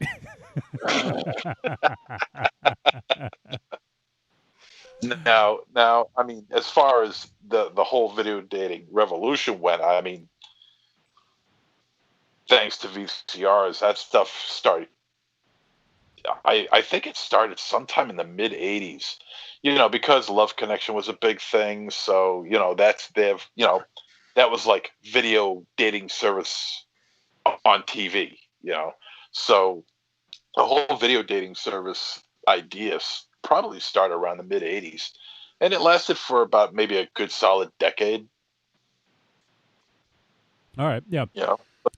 We I forget what movie it was. Was it In Fabric? I think it was In Fabric, where there was that woman was answering newspaper ads for dating, right? I think that was yeah. So it's interesting to see how it's changed over the years with newspaper classified ads to video tapes, to now. I mean, I don't even know if you can call it dating anymore, but like, yeah, if you do a swipe right. Yeah, exactly. Or in your case, swipe left. Swipe up and down. But I always, I don't know, I just like these little glimpses into sort of like almost like a times past, like something that will never happen again, right? Like we're not going to have video dating again like this, or newspaper ads, or things like that. Like it's just sort of a bygone era, and so I just always find it kind of interesting. And I think they did a good job of making it believable that this was part of the world, right? Like we were transported to 1990, like right down to the attire. Like if you look at Lisa's like fucking whitewashed tight jeans. Yeah, the acid washed. The acid wash, that's right. The hip huggers that were like way up, like waist high, like things like that. Like even David's attire, the way he dressed, the way he looked. I think that they nailed the era. And obviously it's not that difficult because it was only like 30 years ago now, so it's not that difficult to go back and find stuff like that, but still it sets a scene, and a lot of times there's not as much of an attention to detail paid, and I feel that they got it right, and even and I think that the sort of, like I said, the fetishizing of the VHS I think was really important to kind of set that tone, and I think that this film did a good job of that. Was there anything about the intro or sort of like the VHS stuff that kind of sucked you guys in, or did it not really work for you? No, it definitely did. Just the fact that they got the electronic equipment that they had, the TVs that they had kind of fit the time of 1990. The VCRs that they used. Mm-hmm. I think they kind of fit that era of 1990. Telephones fit that era of 1990. Well, see, it's not just the clothing; it's also the electronics that also played a huge part in this movie. Yeah, those had to be right. I'm going to slightly disagree with you. All that the VCRs and the telephones, those were all mid 80s technology. And that set a certain tone for that these people can't afford the top of the line. Like they still had a rotary phone. Those were top load VCRs. That is mid 80s technology, not 1990s technology. Well, no, I didn't say they were 1990s. I said they fit the 1990s.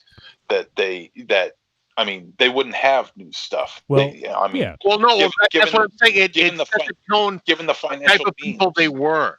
Like exactly. That's what I'm saying. Just the financial means would say that these people would have electronic equipment, VCRs, TVs, phones that would be at least 5, 6, 7, 8 years old, or even older. Yeah, and I think that's a good point by Aries is, it was you would see that of the time, but it definitely wasn't like 1990s new.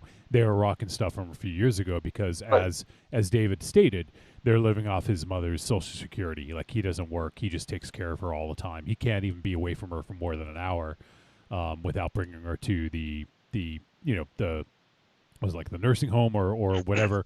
So. I think that they did a good job of showing that, and even like like Aries pointed out, showing that they probably couldn't afford the latest of technology at the time. So they are rocking a top loader and the rotary phone and stuff like that. So nice little attention to detail, and I think it made sense given their sort of financial situation. So I thought that was nice. So we see David, and he's watching some videos of some of the women who have made tapes, and it's kind of funny. Like, I thought that they were like very awkwardly acted in the way you would expect, because that's at the time. I mean, now us getting in front of a camera, we do it every week. It's like whatever. It's not a big deal. But back then, like, no one had, not many people had VHS cameras, and so it wasn't like you had all that many opportunities to be in front of a camera. So, nerves were high, and I especially liked when David went to film his, and he did this really kind of like, it was a little long but succinct, and like was able to get his point across. And the guy's like, "Dude, you got to do this in 30 seconds," and then what I thought was funny was that he said that guys get 30 seconds, women get longer, or something like that. Like, basically made a point that it's different. Which, I mean, I can 100% buy that because there's probably to every 10 guys there's one woman doing this video dating. Yeah, so that makes sense, and I thought it was a nice little touch, and him trying to like speed things up.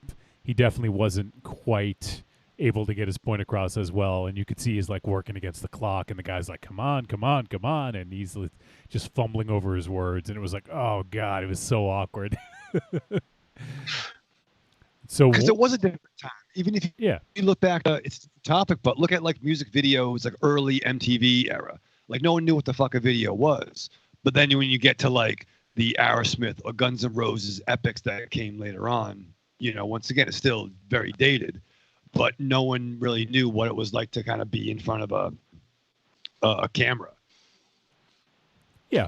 I mean, you're right. I mean, unless you were like a film star or something like that, not many people had that opportunity. So completely makes sense. And so then David's kind of like, while he's there, he sees this tape called Rent-A-Pal. And he kind of, he's looking at it, and it's obviously we got Will Wheaton on the cover, and so he buys a few cassettes or rents them. It looked like he was buying them because it was like kind of like I think that was like the bargain bin type of thing. Like, we can't rent these anymore, so buy them for $1 type of thing. Yeah, that's kind of what I thought as well. Yeah, so he bought a few. One of them was Rent-A-Pal. And so he got home, and he eventually popped in Rent-A-Pal, watched a little bit of it, and kind of like, you could tell he was like not really into it. And in the video, the conceit is Will Wheaton is like it's like a video friend. It's like you watch the video, and he is like pretending to be a friend and asking you questions, and obviously he's not responding directly to you, but it's done in a way that makes it look like he is, because it's like really general, like, oh yeah, oh really, I didn't know that, like, very generalized answers, nothing very specific. Yeah, and but that's early on. Yeah, and I thought that was. Go ahead, Brave Shadow. He has pauses built in to it where like the response should come from the viewer, and even down to I've been taking care of my mother for 10 years. Mothers are great. Yeah. And it was like, that's not what he's kind of saying, but there was that big like interactive kind of boom when this technology came in. Oh yeah. Even like toys. If you guys remember like Captain Power and like the fucking Defenders of the Universe type thing, where you could buy like action figures and toys and try to like shoot at the screen. Captain Power and the Warriors of the Future or something like that. But they tried to have those interactive games or tapes, just trying as this technology was becoming a thing. I want to look that up. I vaguely remember something about that. Yeah, that name sounds very familiar. Captain Power and the Soldiers of the Future.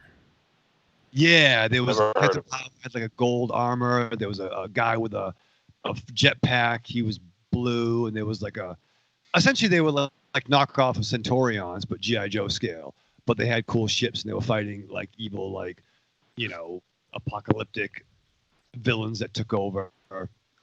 And that was the gimmick where you could like shoot the spaceship into the screen, and it would like interact with you. Yeah. So since I wasn't aware of it, it sounds vaguely familiar, but I'm looking at pictures and I don't really remember it. I just want to call out. It says it debuted in 1987. Captain Power and the Soldiers of the Future was a multimedia brand which included a TV series, a toy line, and various tie-in products. So let's see. It was a syndicated weekly live-action TV show that told the story of Captain Power in a dystopian future after the Metal Wars, where the evil Lord Dredd and his Bio-Dread army of robots conquered the human race. But Captain Power and his teammates were leading the resistance to make the world safe for humanity once again. Do you know who wrote the show, by the way, Michael Ravenshadow? I don't. J. Michael Straczynski. Really? Yeah. Interesting. If memory serves, I know this is totally off topic, but it had kind of an Astron 6 Manborg kind of vibe to it. Huh. So I wonder if those guys checked out some of this stuff too. But wow, no shit. Yeah, he would go on to create Babylon 5 and also wrote a bunch of comics. What was that book that he did that got a lot of attention? Rising Stars was big. Stars. That's the one I'm thinking of exactly. That was his big indie. I believe it was Image or Top Cow maybe. I mean, he had an amazing run on Spider-Man. Yeah. He wrote that during the 9/11 era. So yeah, I mean, dude's fucking dope. No shit. He cut his teeth on that. That's crazy, right? That's funny. I had the action figures. I didn't have all the ships and stuff, but I still have some of the figures. But you could rent the tapes too. Evil Corny says, I remember Captain Power. How many did Ravenshadow have? How many figures? Yeah. I had the three main guys. I probably had Lord Dredd. And I think there was like a weird, like pterodactyl looking motherfucker too, if memory serves. It would just save time if you just said all. It was Mattel, and there was 10. The toy line including 10 products, evenly split between the Soldiers of the Future and the Bio-Dread army. 6 action figures, 3 good guys and 3 baddies, 2 spaceships, Captain Power's XT-7 Power Jet and Lord Dredd's Phantom Striker, and 2 accessories, the Power On Energizer and the Interlocker Throne. Yeah, wow, I cannot believe this wasn't a hit. So it eventually became an anime. That's how I recognized the logo. Was the really? Captain Power? Yeah. So let me just see. Actually, let me just read this real quick. Sorry. It just it says and it wasn't just any animation. It was high quality anime produced in Japan by Artmic. So I guess that was the show was created in Japan. So interesting. Yeah, it looks cool. I mean, I remember seeing the logo. I don't think I ever watched the show, but I think I've seen some of the VHS around. So there you go. It's weird. Ravenshadow pulling one out of the recesses of his dark mind. You don't know how to work. Sorry for the derailment. No, you don't know how to work a fucking phone, but you can remember fucking Captain Power and the Soldiers of the Future. The most obscure toy from the 80s. He's got it fucking locked down. Yep. It's ridiculous. But you ask him to Google something, and he's like, "What's Google?" So, anyways, yeah. I don't even get fucking on that. I don't even know. We're talking about video dating and like you go ahead, Raven Shadow. No, I'm just apologizing more too. But remember, even like the VHS. Remember, Aries? We played that Star Trek murder mystery. They would have like games you could rent tapes and like play along. We did it in Parallax's basement, I think. I do remember that there were games with VCRs, but I don't recall any specifics. Yeah. Well, you were there. I was there. I was there. I was probably drunk, so I don't remember. Chalk it up to a blackout tape, shall we? At 14, you were drunk? I wasn't 14. No, that was older than that. Motherfucker. All right, so let's jump back into the flick, and so so we were talking about that's right, we were talking about the Rent-A-Pal and sort of the boom of like interactive VHS, board games, the toys, like things like that. So that's how we got on that. But so that was that. There was some other stuff too, like trying to think. The board games, especially, if you guys remember, we talked to like Steven Scarlatta about Beyond the Gates, about the movie that he wrote. So there's definitely like there's sort of like a certain section of people that really sort of like were into a lot of that interactive sort of media when it came to VHS. So. And it's at this, I mean, obviously they're not producing it anymore, so that's something that, you just can't get anymore, right? Like you just have to find old tapes, old copies, or whatever. So I thought that they did a good job of showing that. And then so David gets the Rent-A-Pal video. You sound like Darth Vader there for a second.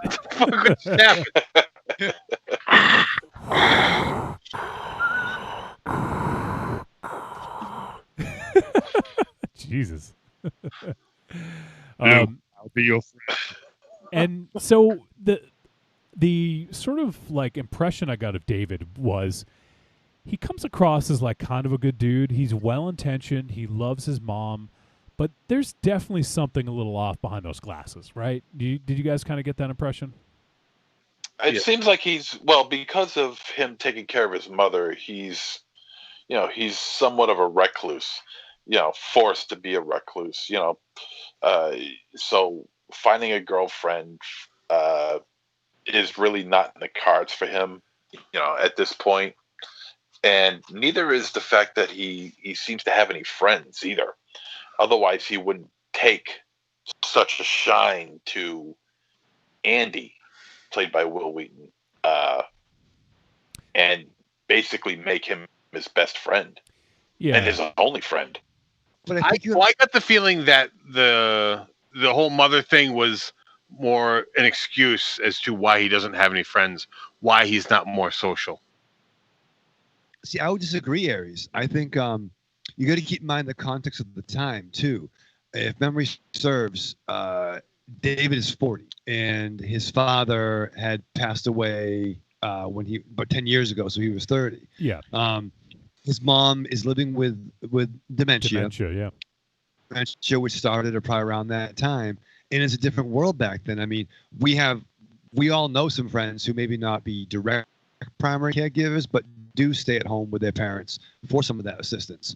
I mean, unlike we cut to now the 2000s, we have programs, at least in Massachusetts, these PACE programs where there are facilities that will pick up people and the elderly and give them, kind of day trips. They'll bring them to their locations to watch them so their caregivers can work during the day. My mother was a primary caregiver for my grandmother, and that allowed her to go to work and still come home and as an alternative to nursing homes. But I don't think that mentality was necessarily there in the 90s. And if he was coming up, if he spent 10 years taking care of his mother, you're going to become kind of a fucking weird Dilbert meets Norman Bates kind of mindset going on. I'm going to disagree and feel that he more of just kind of accepted that is how it was going to be.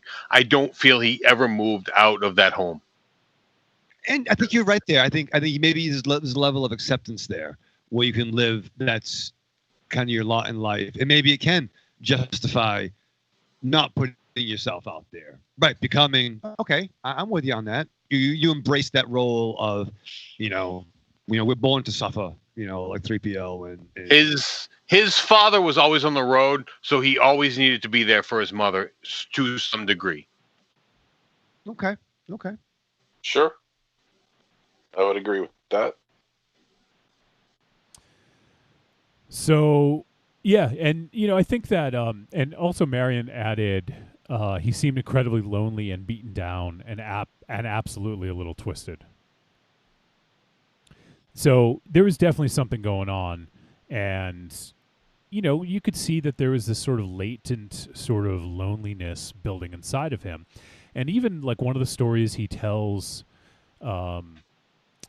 What was Will Wheaton's character, Andy? One of the stories he tells Andy, who is the video friend, the pal, was about his most embarrassing story, right? Like about how there was this girl that he fancied, that he liked, and he used to write notes to her, and then other people took it upon themselves to write notes to her saying it was from him and write really vile things.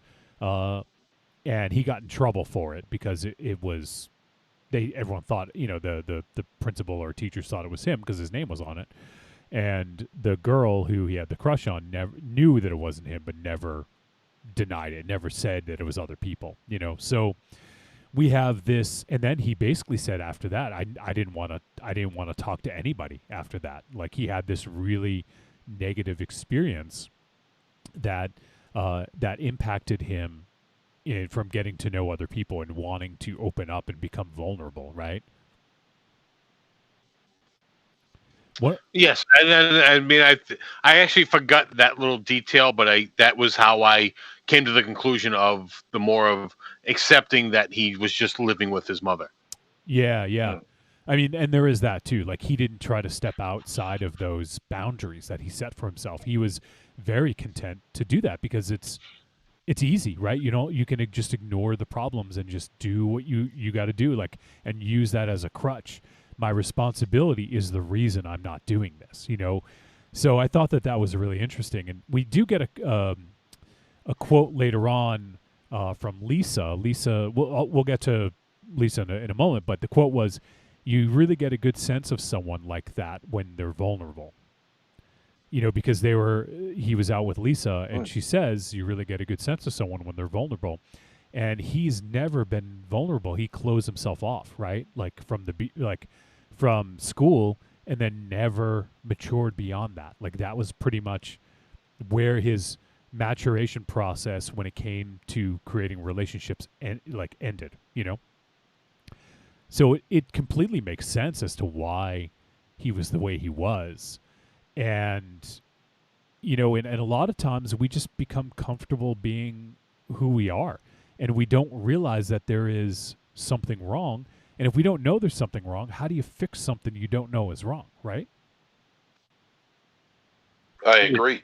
Yeah. I agree. And that's how I was back in the day. I mean, I didn't go out. I didn't go anywhere. I didn't have any friends. I didn't do anything. And it was to the point where even my dad was like, he's got to get out of the house, not move out of the house, but just get out and, hang out with people, meet somebody, and, but I never did that, then I kind of like forced myself to do that. And that's how I met you guys. And I've been paying for it ever since. And look at you, you're sitting in your house right now. Look how far it got you. Right?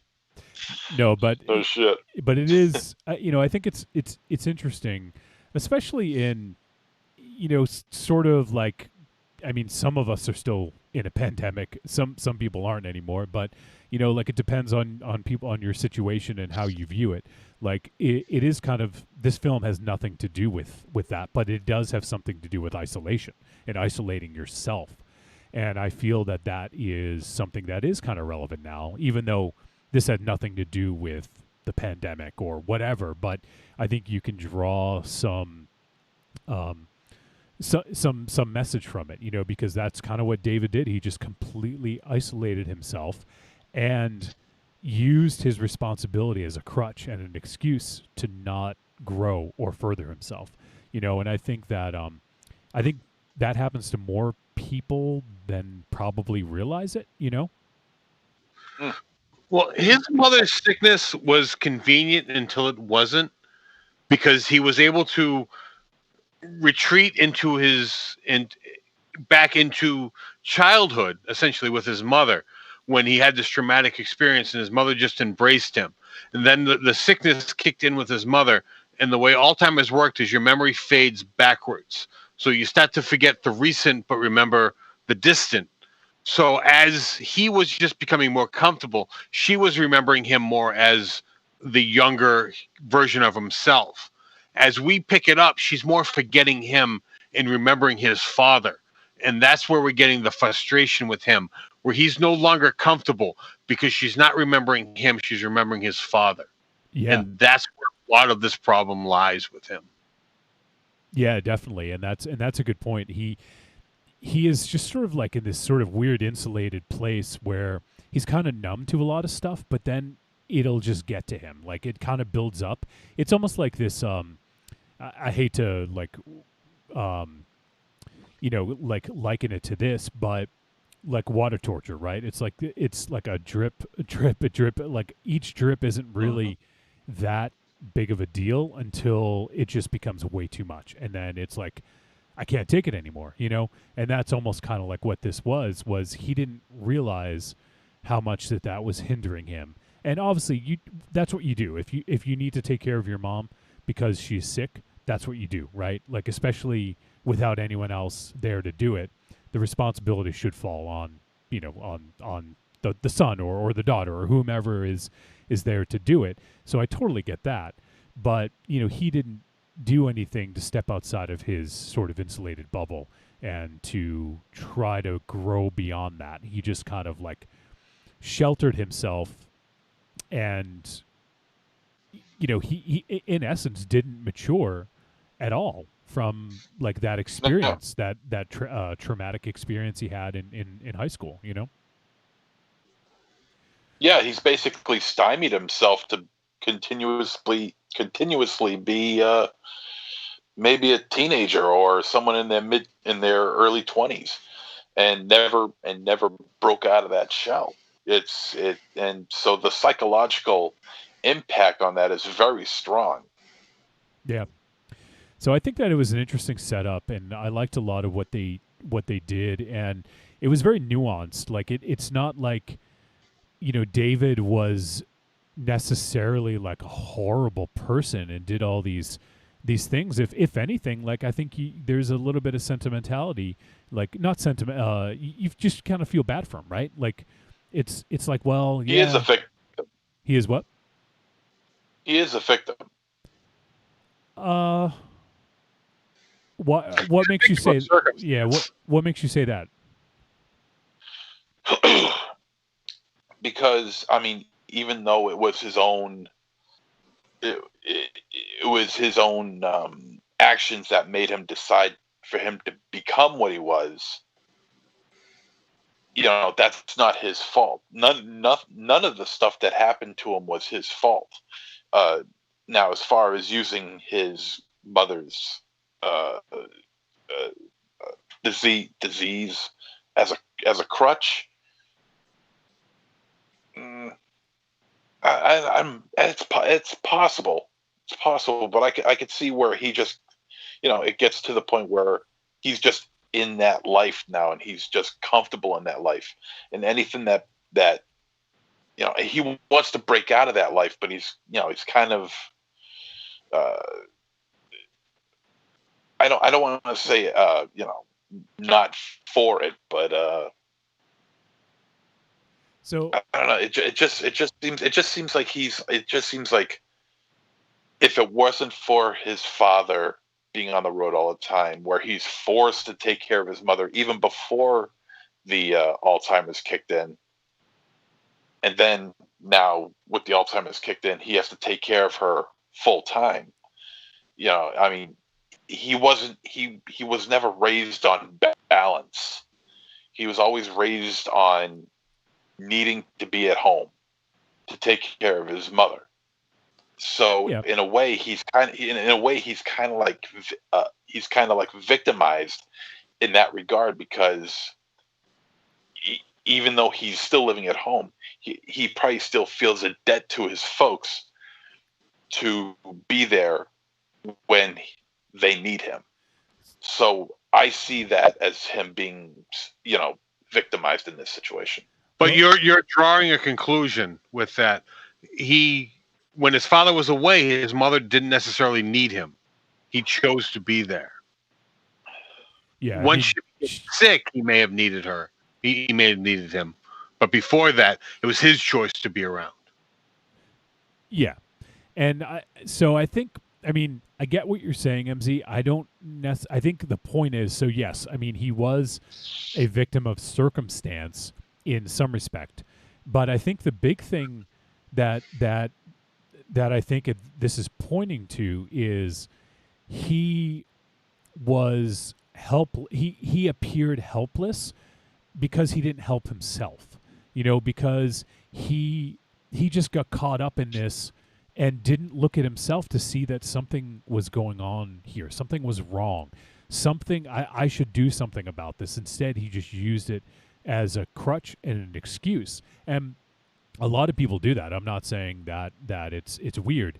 It's just, like if you go back to what I was saying, if you don't know something's wrong, how do you fix it? So he was just completely,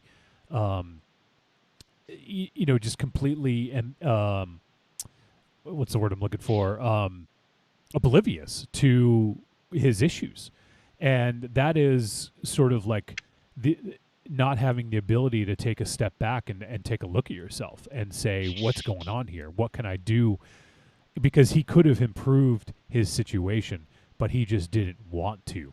He was just so set that he just didn't want to. And I do think that this film is not like in a hand-holdy, explicit way is trying to tackle toxic masculinity in a sense, because he is, like you said, MZ, he is sort of a victim in a sense, where he's a victim of the way society is. And especially the way that Will Wheaton's character of Andy talks to him. Especially when he talked about that story about the girl in college, and he said, "Don't worry, I got what I wanted from her later," which was very sort of ooh, kind of creepy, and you can only assume what that meant, right? Yeah. He was. Yeah, I really dug Will Wheaton in this movie. He put out a genuinely creepy vibe. I mean, he creeps me out to begin with, but in this movie, I think he turned that sucker up to 11.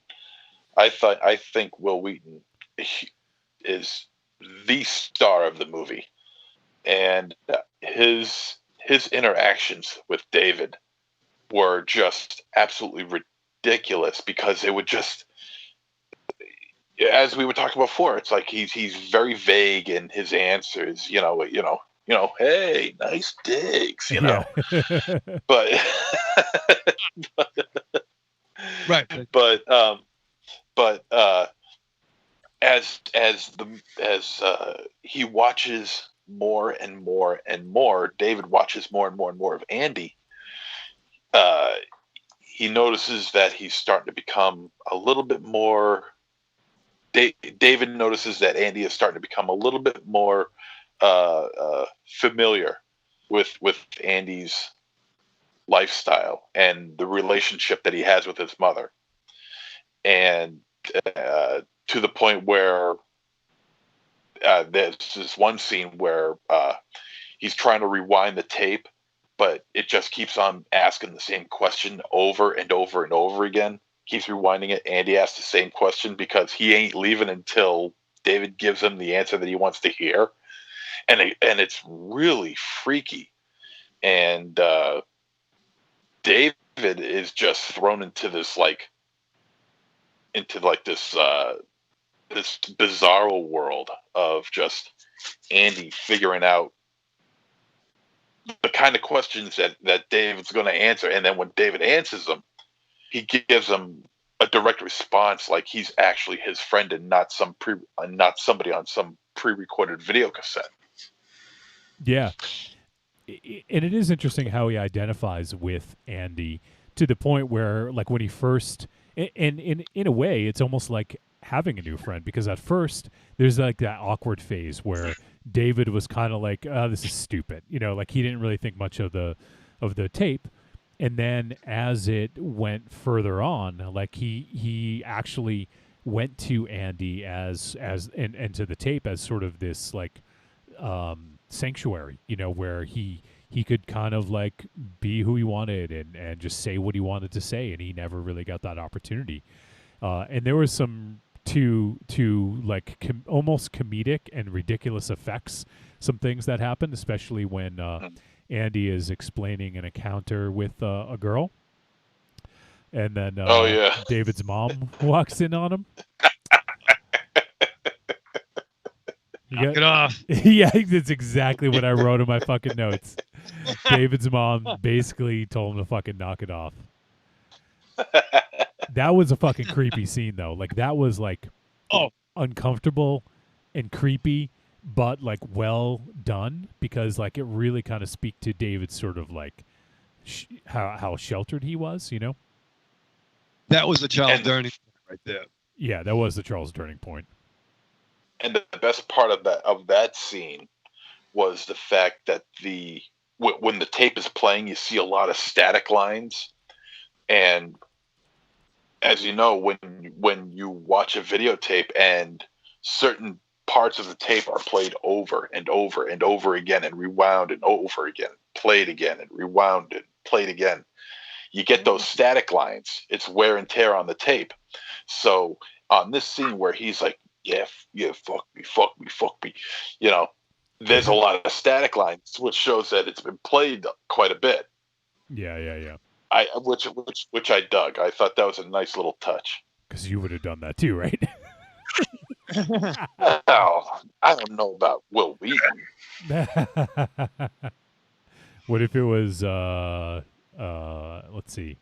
I'm trying to think of a good one. What's his name? Buffalo Bill. Ted Levine. What was his Ted Levine? Oh, fuck me.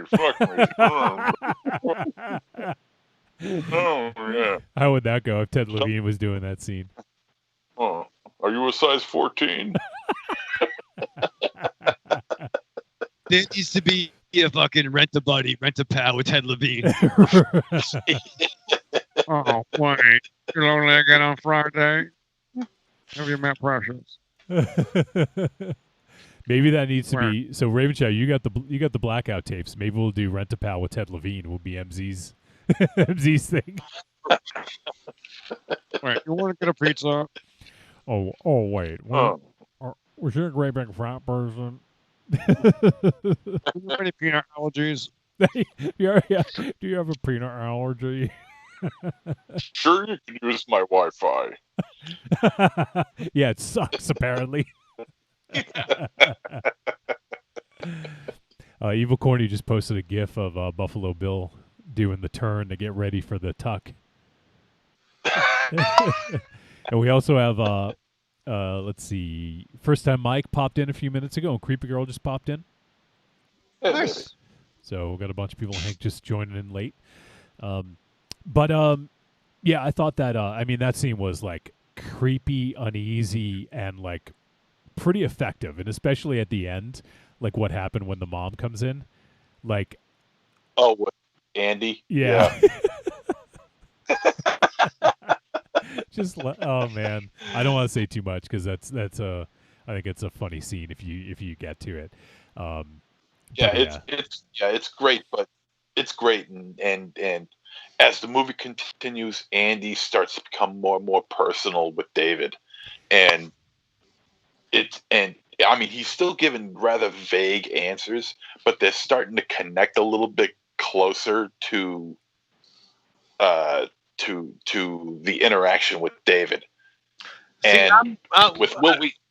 Oh, go ahead. Finish. Oh, no. Go ahead. I just wanted to take it back a little bit, and I interpreted that whole rewind scene a little differently, because the more he watches this, the more he's syncing up to how Will Wheaton is reacting. At the beginning, Will Wheaton was kind of interrupting him as he's talking, but the more the movie goes on, everything's lining up a little more. And I interpreted that rewind scene as this is how it was more lining up, where he would actually take the time to get the exact moment where he could sit back and talk to the TV and the interaction would line up. Yeah, that's an interesting thought, because it's almost like he found like a way to make it work, like, because it wasn't, obviously it wasn't custom made for him per se, but it's almost like he made it work at, like, I don't know. I thought that was interesting as well. And one of the things, the more I'm sort of thinking about it and we talk about it, I feel like Andy was, in a sense, sort of like the collective male consciousness of, like, preaching toxic masculinity and angling David where to go. Like, there's that scene where Andy says, "You are entitled to the things you want." And that came up a couple times, because I think he rewound it later and heard that line again. And I mean, if you want to boil it down to one statement, that it kind of is toxic masculinity. Like, men are entitled to the things that they want. Like, that is sort of, if you want to boil it down to one phrase, that's kind of what it is, So I thought that was a really kind of effective thing, and it kind of shows the influence of, and I thought that, I mean, that's how I viewed it. I don't know if was the intention, but I felt that Andy was almost like this collective consciousness of toxic masculinity that was imposing his sort of like will onto David, and that's, I mean, go ahead. Oh, no, I 100% agree with you, because although they weren't played together, that line with as you said before, I got what I wanted from her. Yeah. Those two lines together, that is just 100% what this video, the cassette is. It is just that. Yep. And back in 1990, I mean, that was the mentality back then, so nobody thought anything different of it. Now, today, 30 years later, of course, we look at it with a different look, and a different perspective. Yeah, and not everyone. Obviously, some people still. So it's more effective for us. Yeah, some people still, feel that is the way it should be, but. I think that now the collective consciousness is sort of changing, and people are, it's once again, just like David in this film, he didn't know there was a problem. So if you don't know there's a problem, you can't fix it. And a lot of men, I'm just saying, like, I'm not generalizing everybody, but I'm just, finger quotes, a lot of men were that same way. How do you fix something if you don't know that there is a problem, or you don't know something's wrong? And it takes a lot of years and people pointing out, especially women, that, hey, something is fucking wrong here. Something is wrong. Something is not right. This needs to be fixed. Takes a while, unfortunately, but now we're kind of coming around and revisiting these sort of themes. And you know what? Like, that's not how you feel. That's not how you think. We're not entitled to the things that we want. And that's that statement that Lisa made. You get a good sense of someone like that when they're vulnerable, because a lot of, I mean, you guys know this, all of us, like, we were probably all taught, like, boys don't cry, right? Or something along those lines, to not show too much emotion because that's not manly or whatever. Like, that is something I think we've all probably heard or dealt with at some form or another, right? All right, suck it up. Yeah, exactly. And that's sort of like a big part of it, of not being able to express emotion and being able to, like, show vulnerability, and if we don't, then we're not going to be able to connect with other people in other ways, you know? So I don't know. I just think it was really kind of poignant without shoving it down your throat. Like there's a lot here. It's pretty dense, but it's not shoving it down your throat, and it's not even like flaunting it. It's just sort of there if you want to see it, you know? And it was those lines that just, when you hear it, you just cringe. It's like, oh, that's the fucking turn. You know, and that's the subtle, like, the change in the dynamic. And I mean, I don't know, was I the only one that kind of wondered if the tape was a lot in David's head? That didn't occur to me. No. Do you think that he was just sort of like making up some of the stuff that happened? In terms of like he was the interaction between the two of them, and I'm not saying this is what it was, but for a little while I wasn't sure. Was that maybe his mental state taking, like, how much of the conversation was what was pre-recorded, you know, from the, you know, almost like an invisible friend kind of thing. Like maybe he imposed some sort of like influence on the interactions. There was one thing that happened that it didn't. The movie didn't dwell on it, and it kind of went away really quick. And I thought they were going to touch on it, but I there's something to what Raven Shadow said. I don't want to talk on it too much, but there was one thing that it was like I really thought they were going to circle back around, and they never did. Well, to be fair, without giving that away, there were two moments where shit. Should I stop? Maybe. I don't know where you're going. I'm not sure where you're going to go. I think I'm referencing one of them. So, well, there was a time. No, there was a time in the movie where I thought that maybe we were seeing half of the Rent-A-Pal. Then, when things started getting a little crazy, we were possibly looking at what was going on in David's mind. Ultimately, that wasn't the case, but it did have me thinking that for a second. And I think Will Wheaton in this movie is fantastic. He is charming at times. He is demented at times. He's scary at times. He's funny at times. He hits all the emotions. And conceivably, his performance was all done alone. Like, 'cause I don't think he acted, against someone else. I'm sure someone was reading lines, maybe, but he wasn't. I don't think he was acting with David. You know, I think he probably shot it from another location, which is also kind of, probably the right way to do it, but an interesting way to do it. Yeah. You never see anybody else on camera with David, and the photograph that he took, I thought was pretty interesting. Oh, yeah, that one kind of how they were able to get that going throws me just a little bit. But I think that's part of the fun and the mystery of this movie, because it's not just, I mean, that's the little mystery in this movie, but the bigger picture in this movie, of course, is the psychological effect that an overbearing, that an overbearing mother would have on her kid, and what would happen, regardless of whether or not she's sick. I mean, because there's movies out there that have it like that all the time. There's, Psycho, Santa Sangre, and Rent-A-Pal. I think it ranks right up there with those two movies as far as a demented mother-son relationship. Yeah, I mean, that I literally did think about that for a brief period of time in this, trying to think about,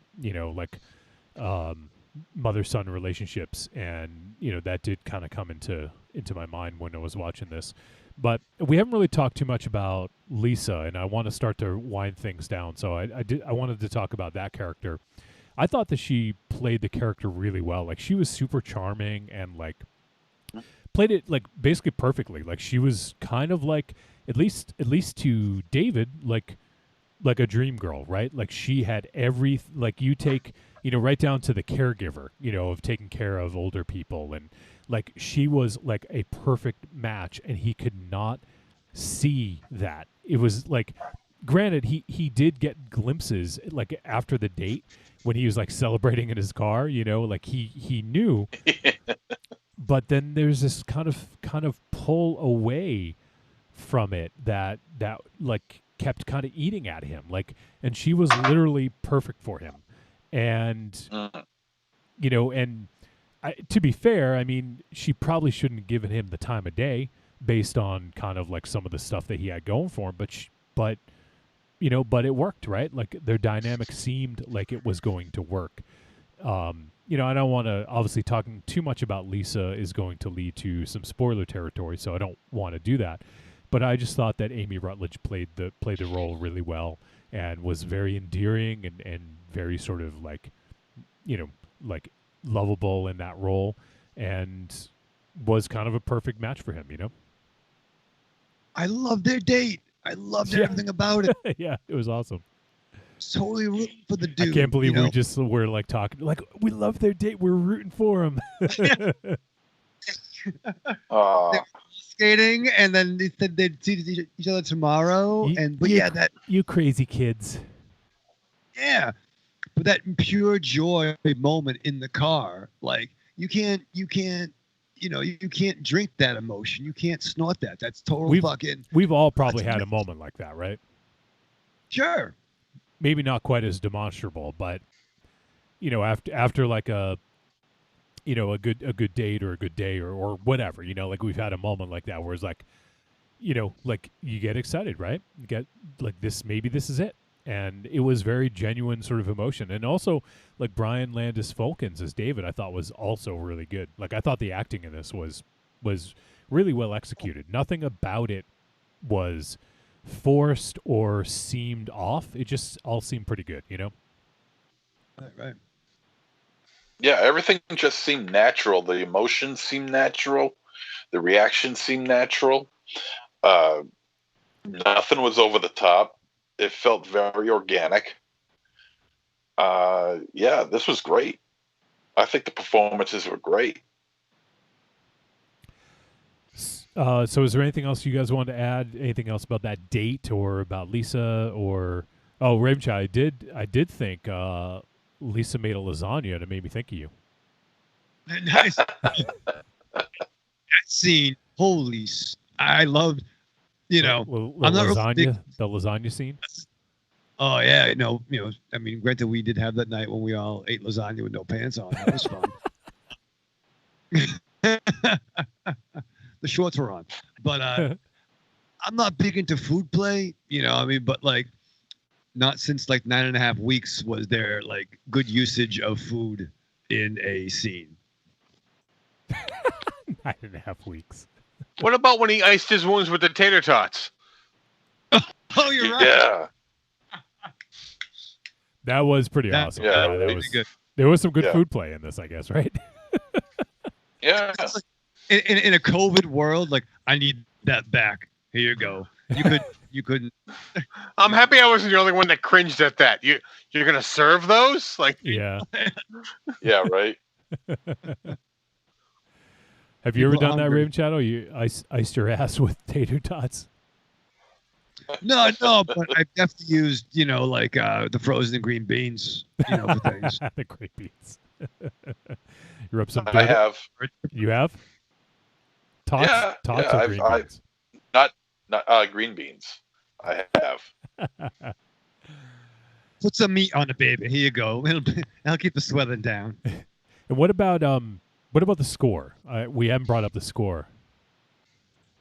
You guys have anything? I thought it was awesome. I thought the score was great. I thought the score was good. Yeah. I thought the score was really good. Yeah. Yeah. I think it fit the time, and it just added a lot to the film when it was on screen. And one other thing I got to call out is, so the director, John Stevenson, as I mentioned, this is his directorial debut. He also edited this film, which a lot of times I've heard, we've talked to filmmakers, and a lot of times we'll hear filmmakers say you shouldn't edit your own pictures, because a lot of times a director will get tied to certain shots, certain dialogue, or whatever, and then don't have the heart to cut it, right? But, I think for a feature film debut to also have edited it, I thought this was edited really well.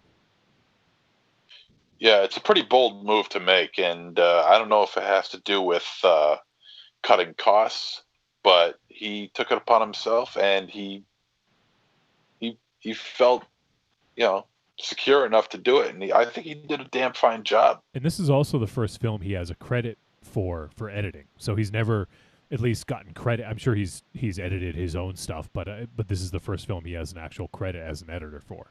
So pretty impressive to come in here, write, direct, edit this film, which is like a pretty tight film, pretty well edited, and I think that's a pretty impressive. We've seen some good feature film debuts, and I think this is right in line with them. I agree. All right, you guys have anything else to add, or should we head to the verdict? Good. Verdict. Guess we'll head to the verdict. Old Q Buster. Trick or treat, baby. I wonder if people would say you're a trick or a treat. Trick or treat, motherfucker. All right, it is verdict time. We're going to let you know whether this flick was a trick or a treat and any final thoughts we may have. And we're going to start off with MZ.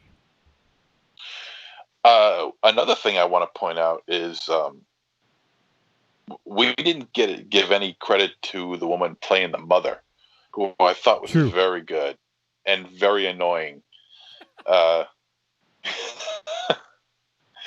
She was great. She was, and kudos to her for putting herself out there in the bathroom scene. Oh yeah, it was a wide shot. It was a wide shot, but kudos to her for doing that. That takes something inside. It's Kathleen Brady who played Lucille, so worth mentioning. That was she was great. Yeah. Great score. The score was so good. I mean, because it really fit the tone of that movie, because it felt very dark. There wasn't much lighting going on in this movie. Even in the most well-lit of places, there was a certain darkness to it that was just hovering over this movie. The performances were fantastic. It looked great. Will Wheaton was a fucking beast in this movie. He hit them all. He was awesome in this movie. The sense of dread, the psychological impact. It just hit every right note for me. I love this movie. Fantastic. I really don't know what else to say about it. I just really, really dug it. This is definitely a high-end treat. Definitely a treat. This is one of the year's very best. I dug this. Wow, look at that. All right, well, let's go next to Aries. This movie hit a lot of things dead on. The atmosphere of the period it was set in, the relationships with the characters. I had a lot of trouble watching this movie because I've had dealings with people with Alzheimer's in my life. So this movie definitely hit some nerves that I don't like to be hit. This movie was a difficult watch for me. I really don't like the fact that MZ called his mother annoying because she was dealing with a sickness and she played this part very, very well.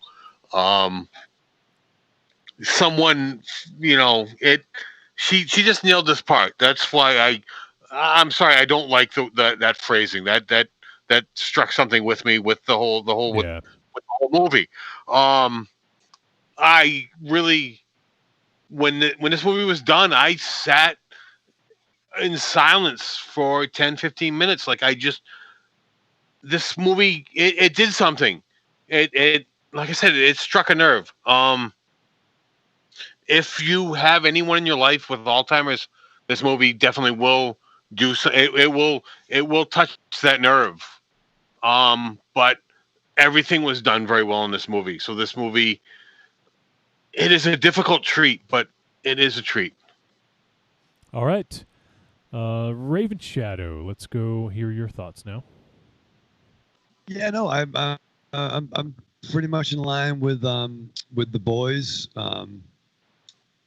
And yeah, I don't know if MZ meant annoying, but no, definitely that's where the sickness is, and it's frustrating.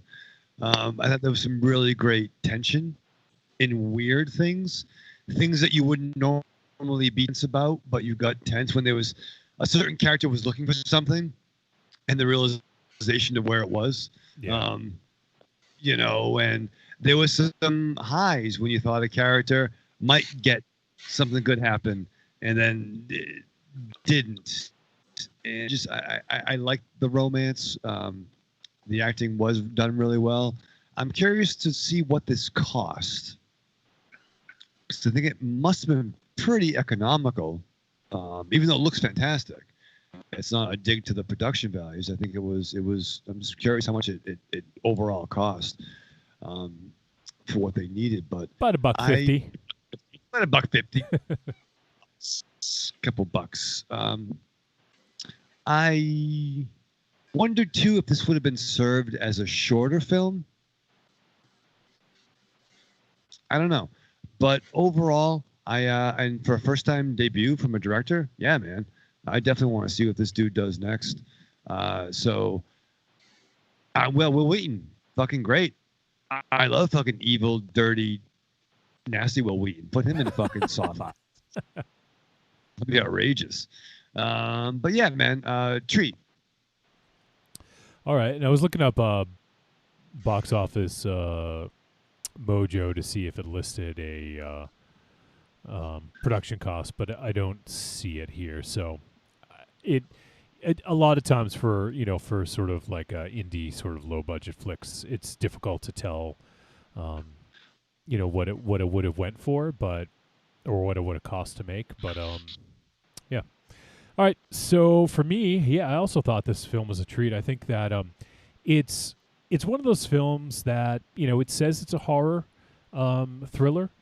It's not your typical horror movie. I think in a sense, I would consider this horror, like as we talked about in the past, and as Aries has said, horror is sort of, if you think it's horror, it's horror. So it's really up to the person, the viewer. And for me, this was sort of I'm not going to say the sort of decline. I mean, it is horror in a sense where what's happening to the mother is fucking scary, and then what's happening to David and sort of where he goes is scary. So I think it's more real world horror than it is like monster horror. So I do think that it is in that sort of vein. But I think that this is a really well acted, well written, well produced film. Like everything technically is done well with this, and I think that it's a story that on the surface may not seem like there's much beyond the surface, but really if you're open to it and you dig a little bit deeper, I think there is plenty to kind of sink your teeth into, especially as it relates to sort of the role of Andy in this film and sort of what he represents, and how David is sort of an impressionable, sort of lonely guy, And Corny made a comment earlier, and I thought it was, we were talking about sort of toxic masculinity, and Corny said, "Don't be an incel." and yes, that is good advice. Don't be an incel, but this is sort of, that sort of lonely, isolated person is very impressionable, and I think that it shows that well. David was very impressionable because of the situation he found himself in, whether it's through circumstance, whether it's through not taking a hard look at himself and kind of owning what happened and being accountable for making changes and just kind of relying on the things that were, like taking things the way they were and not making changes. And I think that is sort of an important theme of this. And obviously we see where it goes. And I actually thought the ending was really well done. I obviously don't want to say too much about it, but some of the things that David was saying and sort of the delivery, I thought was really well done and echoed to things earlier. I just thought that was like, okay, like I was wondering where they were going to go with it, and I thought that was a good direction to take it in. And it I think overall it's just a really good film. I think that it's one that might surprise people, because the funny thing is when I saw the title, I don't know why, the title is very unassuming, Rent-A-Pal. Like it just, I almost didn't look at it, because we see so many different films that I was just like looking for something and just had a kind of a normal sort of mundane title, Rent-A-Pal, and I just didn't really think much of it. And I'm glad that I ended up looking a little bit deeper into it, because there's a lot more going on here than just sort of a very simple titled film. So one other thing I did want to mention, I thought we were going to get an I've Fallen and I Can't Get Up in this, and we got half of it, and we didn't get it all the way. Yeah, I was waiting for it. That would have been an awful 80s, 90s thing to say, but I'm glad we did, but I'm glad it was enough in the culture that we all thought it. Agreed, because you're right. If we got it, it would have been cheesy, right? It wouldn't have fit at the moment. Yeah. So, right. But yeah, we all thought it, so I guess it was effective if that's what they're going for. Actually, I didn't think it. No, really? Okay. Really? Honestly, my mind was everywhere else but that. Yeah, I mean, I could see that, especially given sort of what was going on at the scene. So, well, yeah, that film was a treat all around, and like Ari said, could be a tough watch, especially if my grandfather had Alzheimer's, and it's not an easy thing to go through, and it's not an easy thing to revisit. So if that's something that could be a trigger for you, just be aware of it. But it's really well acted by Lucille, who was played by Kathleen Brady. Like she definitely nailed it. And same thing with that film Relic that we did a couple months ago. I thought also, once again, tough watch, but was also a good portrayal of dementia and Alzheimer's. So there's definitely a few trigger things going on in this picture. Yeah, yeah, that's for sure. Yeah, for sure. So, all right, well, that is going to do it for our discussion of Rent-A-Pal. It is available on VOD if you want to check it out. I would, obviously, if you trust any of us, we all liked it, so I'd recommend giving it a look. Now, next week's exciting, because we are doing our first ever Patreon show. Oh, Snoop. Oh, Snoop. So next week we're going to do them about once a month. So next week we're going to do our first ever Patreon show. So since we changed the format of our Patreon tiers, the Terminator tier, if you're in that tier, you get to book a show and you get to come on and be a co-host. So next week we're kicking things off with Raven Shadow's boy, who's going to be joining him for the Blackout tapes on Friday, I believe. We're going to be joined by Evil Corny. And Evil Corny picked 2 flicks, so you guys got to watch 2 flicks this week. Motherfucker. So you can yell at him. I believe, and I will. I believe one of them is available. I'll actually double check. Well, I think one's available now, and the other one is hitting tomorrow. But we're going to be doing, this is actually, one of them is a film I've been looking forward to for maybe about a year, because it had, I saw a trailer for it in the theater about a year ago, and obviously it got kind of pushed off a little bit because of COVID, and then they decided to release it digitally on VOD. So it's hitting tomorrow from Lionsgate, and it is the film Antebellum. And okay. It stars Janelle Monáe, who I'm actually a huge fan of her music work. I don't know if I've ever mentioned her on the show before. And Jenna Malone is also in it. And it looks like a pretty interesting story. Successful author Veronica Henley finds herself trapped in a horrifying reality and must uncover the mind-bending mystery before it's too late. So we'll be doing Antebellum next week. It is available on VOD. Check it out. It looks like it's going to be an interesting watch, at least. And then Corny also picked a film from 2020 as well. Another, he could have picked any films. He picked these two, and the other one is a crime drama thriller named called Arkansas. And this film stars. You ready for this, Raven Shadow? Liam Hemsworth. Oh shit! Like Thor's little brother. Yes. Also has Vince Vaughn, Vivica A. Fox, John Malkovich. Oh shit! Damn. Malkovich. Yeah. So Arkansas. The synopsis: Kyle and Swin live by the orders of an Arkansas-based drug kingpin named Frog, whom they've never met. But when a deal goes horribly wrong, the consequences are deadly. Sold. So we will check out Arkansas, which came out earlier this year, and it is available on Prime. It's Amazon Prime. So if you guys have Prime, you can just check that out. But we'll be doing Antebellum and Arkansas next week. If any of you guys want to play along at home and give us your voice message, go ahead and send it to podcast@trickortreatradio.com. Let us know what you think of either or both films. So I'm looking forward to that. Corny will be on board for the duration of the show. We're doing our first Patreon show, first ever. After 425 episodes, we're doing our first one, and Corny is joining us for that. So looking forward to that. Should be fun. I can't wait. Yeah, can't wait.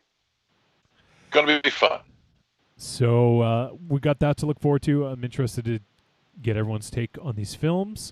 And now, let's see. We have, I think, one voice message. Let me just double check and see if we got any others.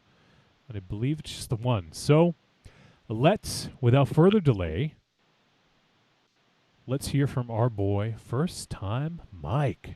What's up, Trick or Treat family? This is First Time Mike. Hope all is well with everybody. And just a couple things tonight. First off, I'd like to say I was honored to be a part of the Masterpiece Theater Movie Club. And I had fun talking with the guys. I was just sorry Aries wasn't along to talk about the movie.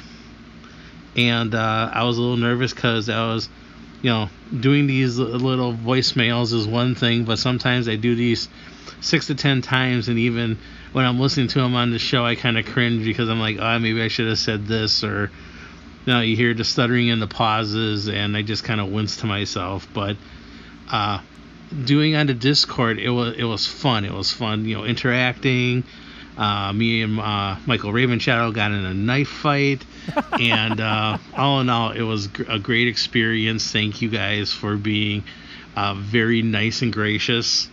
And the next time you guys have one, if I'm able to, I am in. I am totally in. Two more things I found. Just looking around on my many Roku channels. One is called Midnight Pulp.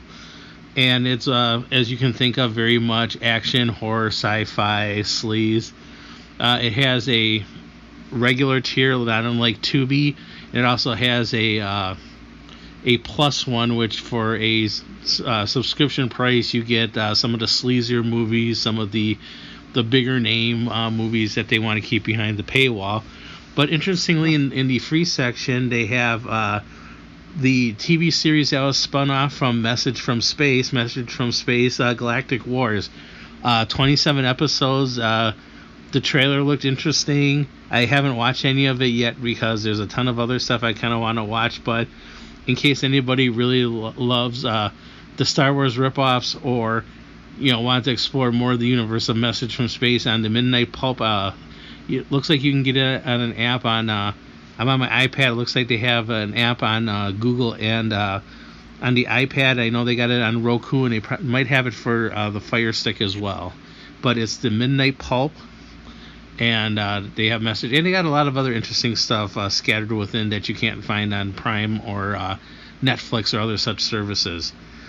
And finally, I have a quick hit review. First time I quick hit review.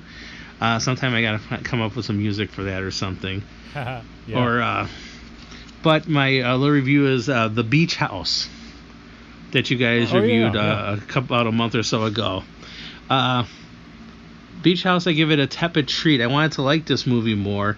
It's an interesting attempt at cosmic horror, but it's a bit too slow, and some of the visuals are really interesting, but there wasn't enough crunch or oomph to the movie. And I've seen maybe a little bit lower budgeted films than that kind of have more of a dread and more of a body horror more than what this movie was. It was, like I said, tepid treat. But maybe I was still, when it comes to cosmic horror, I mean, a couple months ago we had Colorado Space, which just blew my mind, and maybe I'm just a little bit jaded. But The Beach House, okay movie. I'm probably not going to watch it again, though. But tepid treat. This is First Time Mike wishing everybody all the best, and good night. Bye. All right, First Time Mike. Always appreciate the words. Like hearing from you, buddy, and glad to hear you got to check out The Beach House. Obviously, it didn't land perfectly, but, got a tepid treat. And for the Monster Piece Theater, it was a pleasure talking to you, my friend, because that was the first time we've spoken in real time, and I quite enjoyed it. So looking forward to the next one. Hope you can join us. And, that's it's awesome to hear from you as always, buddy. Yeah, that was cool. Text me, bro. Speaking of Message from Space, I kind of want to check out that show. That movie was ridiculous. That'd be great. Yeah, so I'll have to look for that. The other thing I wanted to bring up, we don't have anything ready to announce just yet, but there's been some discussion, some inner discussion between the four of us about doing something different for October, something kind of cool. We got to still kind of dot the I's and cross the T's on it and come up with some additional stuff. But I think we figured out what we're going to do for our Patreon for October at least, and it should be a lot of fun if we're able to pull it off. So it's just kind of a tease for right now, but there's been some interesting stuff that we've been throwing around that I'm really kind of curious to see how it all pans out. So. Once again, we're trying to get a little bit more interactive with all of you. And while obviously we want to make everything available to everybody, we do want to give, because the people who choose to support us on Patreon, we are incredibly thankful. So we're trying to do some additional stuff for those folks. We give the show free every week, and, we love doing it. That's never going to stop. But for those people that do want to support us through Patreon, that like us enough to do that, we want to go the extra mile and give them something else. And we realized that for a while, we were just doing the bare minimum, right? We were just putting out an episode a month, and it just wasn't really working. So now there's a lot more excitement going on. There's a lot more going on with the Patreon. There's going to be new stuff coming out. Like, we'll see how the Blackout Tapes goes. If people show up and people want to do it, and that's something you guys dig, as long as Raven Shadow's down, we'll continue to do the Blackout Tapes. And who knows, maybe we'll even record them. I don't know if this one will be recorded. I mean, we'll talk about that, Raven Shadow, but it could be something that happens, and it's a Patreon only thing, or something like that. But once again, if there's a way, I know $2 a month, it's not a lot of money. But I do know that if you expand it over the course of a year, that's $24. When you look at it that way, I mean, I guess $24 a year isn't that much once again, but it could be daunting. And if that's too much, if you guys want to support us and want to be involved, but you feel that you want maybe if there's like a $1 tier or something like that. I hadn't really considered it, but I figure $2 will give something to everybody for that. But we'd love to get some more feedback on it. So if there's a reason why, if you guys are thinking about it but haven't pulled the trigger yet, what's stopping you? Is there something we can do to to make it happen, I'd love to find that out. So, but we're trying to do some more stuff with it, and I think the thing that we're talking about should be really cool. MZ is sort of spearheading some of the stuff behind it, and I think it'll be interesting. So we're not ready to unveil that yet. Maybe next week if we have enough information and it's further along, we might announce next week. Actually, it'd probably be good if we did announce next week, because that would be the last. I think next week's the last episode that we put out in September. So we should probably figure it out, and if we're going to do it, then we'll announce it next week. But either way, should be fun. So looking forward to that. Do you guys have anything else before we wrap things up here? 2 things. Yeah. Quick. Jeez. Hush, puppy. No, I just want to piggyback on what Johnny was saying. And even and we get it. For those that have the means to support us, we are super appreciative. And if you don't have those means, just listen and subscribe, or tell someone else to subscribe, with all the noise. So just if you aren't able to contribute financially, just contribute with your subscription, and maybe a review would help as well. You know what I mean? So just jump. And can I just, one other thing I want to mention, a video came across my desk today. And I'd like to put a bow on the recent Cobra Kai talk that we had. Yep. So apparently there was a video by the band No More Kings, which came out in 2007, which essentially was kind of I'm taking it as an elevator pitch or an episode 0 of what Cobra Kai maybe eventually became. But in the course of the video, it knows to have Johnny Lawrence, all the original Cobra Kais. It has Kreese in a weird Arnold Schwarzenegger Terminator Cable type role, and it's super wild. Check this out. It's called Sweep the Leg. I came across on some interviews I was listening to with Ralph Macchio, but check out the Sweep the Leg video from 2007. It's fucking epic. It is wild. And Montezario, is it Wooly?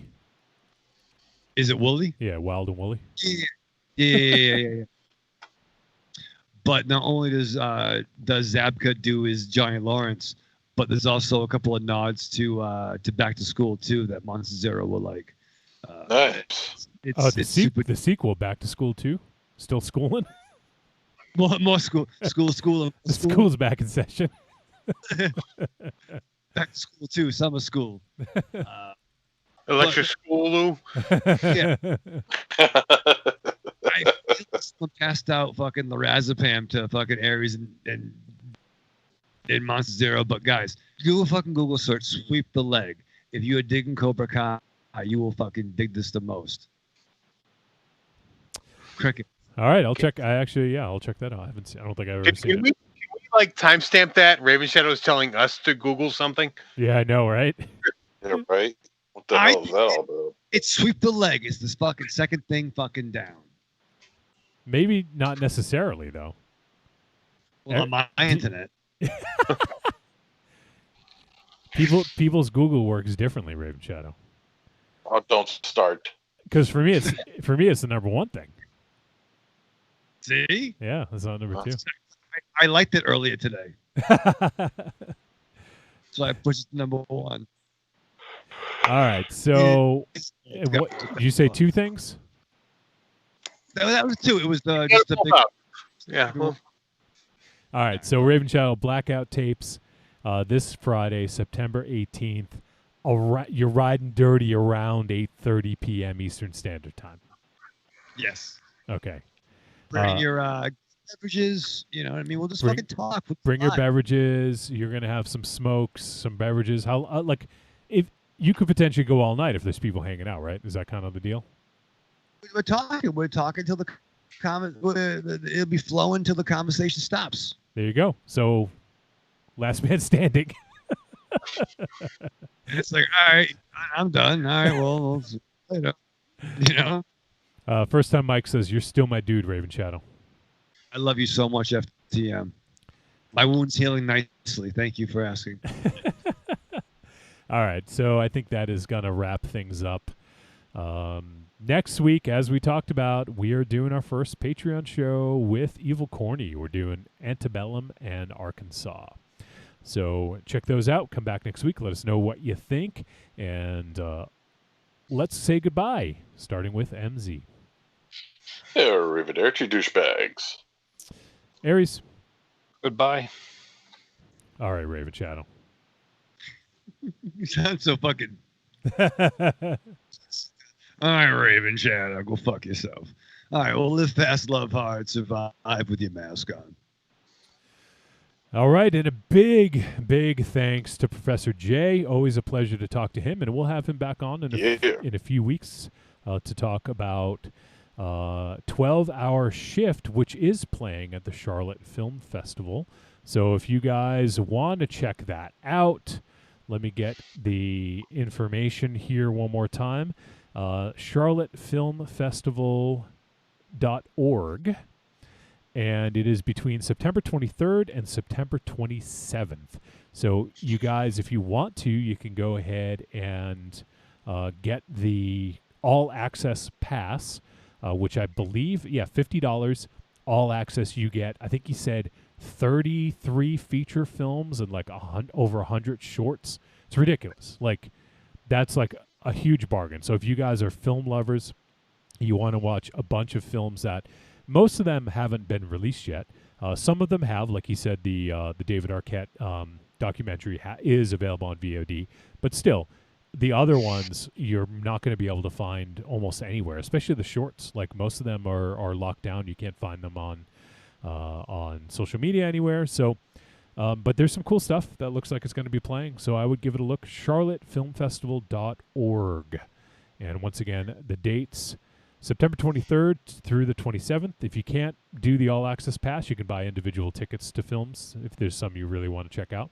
So we appreciate Jay coming on. He's been a good friend of the show and a good friend to all of us for a long time now. And, and he does some great stuff. And he's really, like he said, like he's kind of, he's kind of modest, but, to be able to say that you were the first festival to really bring Bronson out into fucking America, like, that's saying something. Like, that's Nicholas Winding Refn and Tom Hardy, like, where nobody really knew who they were, right? So that's like, it's like Jay playing the Beatles on the fucking radio before they were big. All right, maybe not quite the Beatles, but you get my point. So, but yeah, give it a look, check it out. If you can't attend for whatever reason, you can't afford it, share it with a film fiend who would. And Jay had mentioned one film that is a maybe that they're going to be screening. If it's the one I think, he didn't tell me anything, so I don't have any clue. But if it's the one I'm thinking, it's going to be fucking amazing. So give it a look, and we appreciate Jay as always. We'll talk to him again soon. And looking forward to next week. Excited to hang out with Evil Corny for our first Patreon show. And that is going to do it. So we appreciate everyone tuning in live.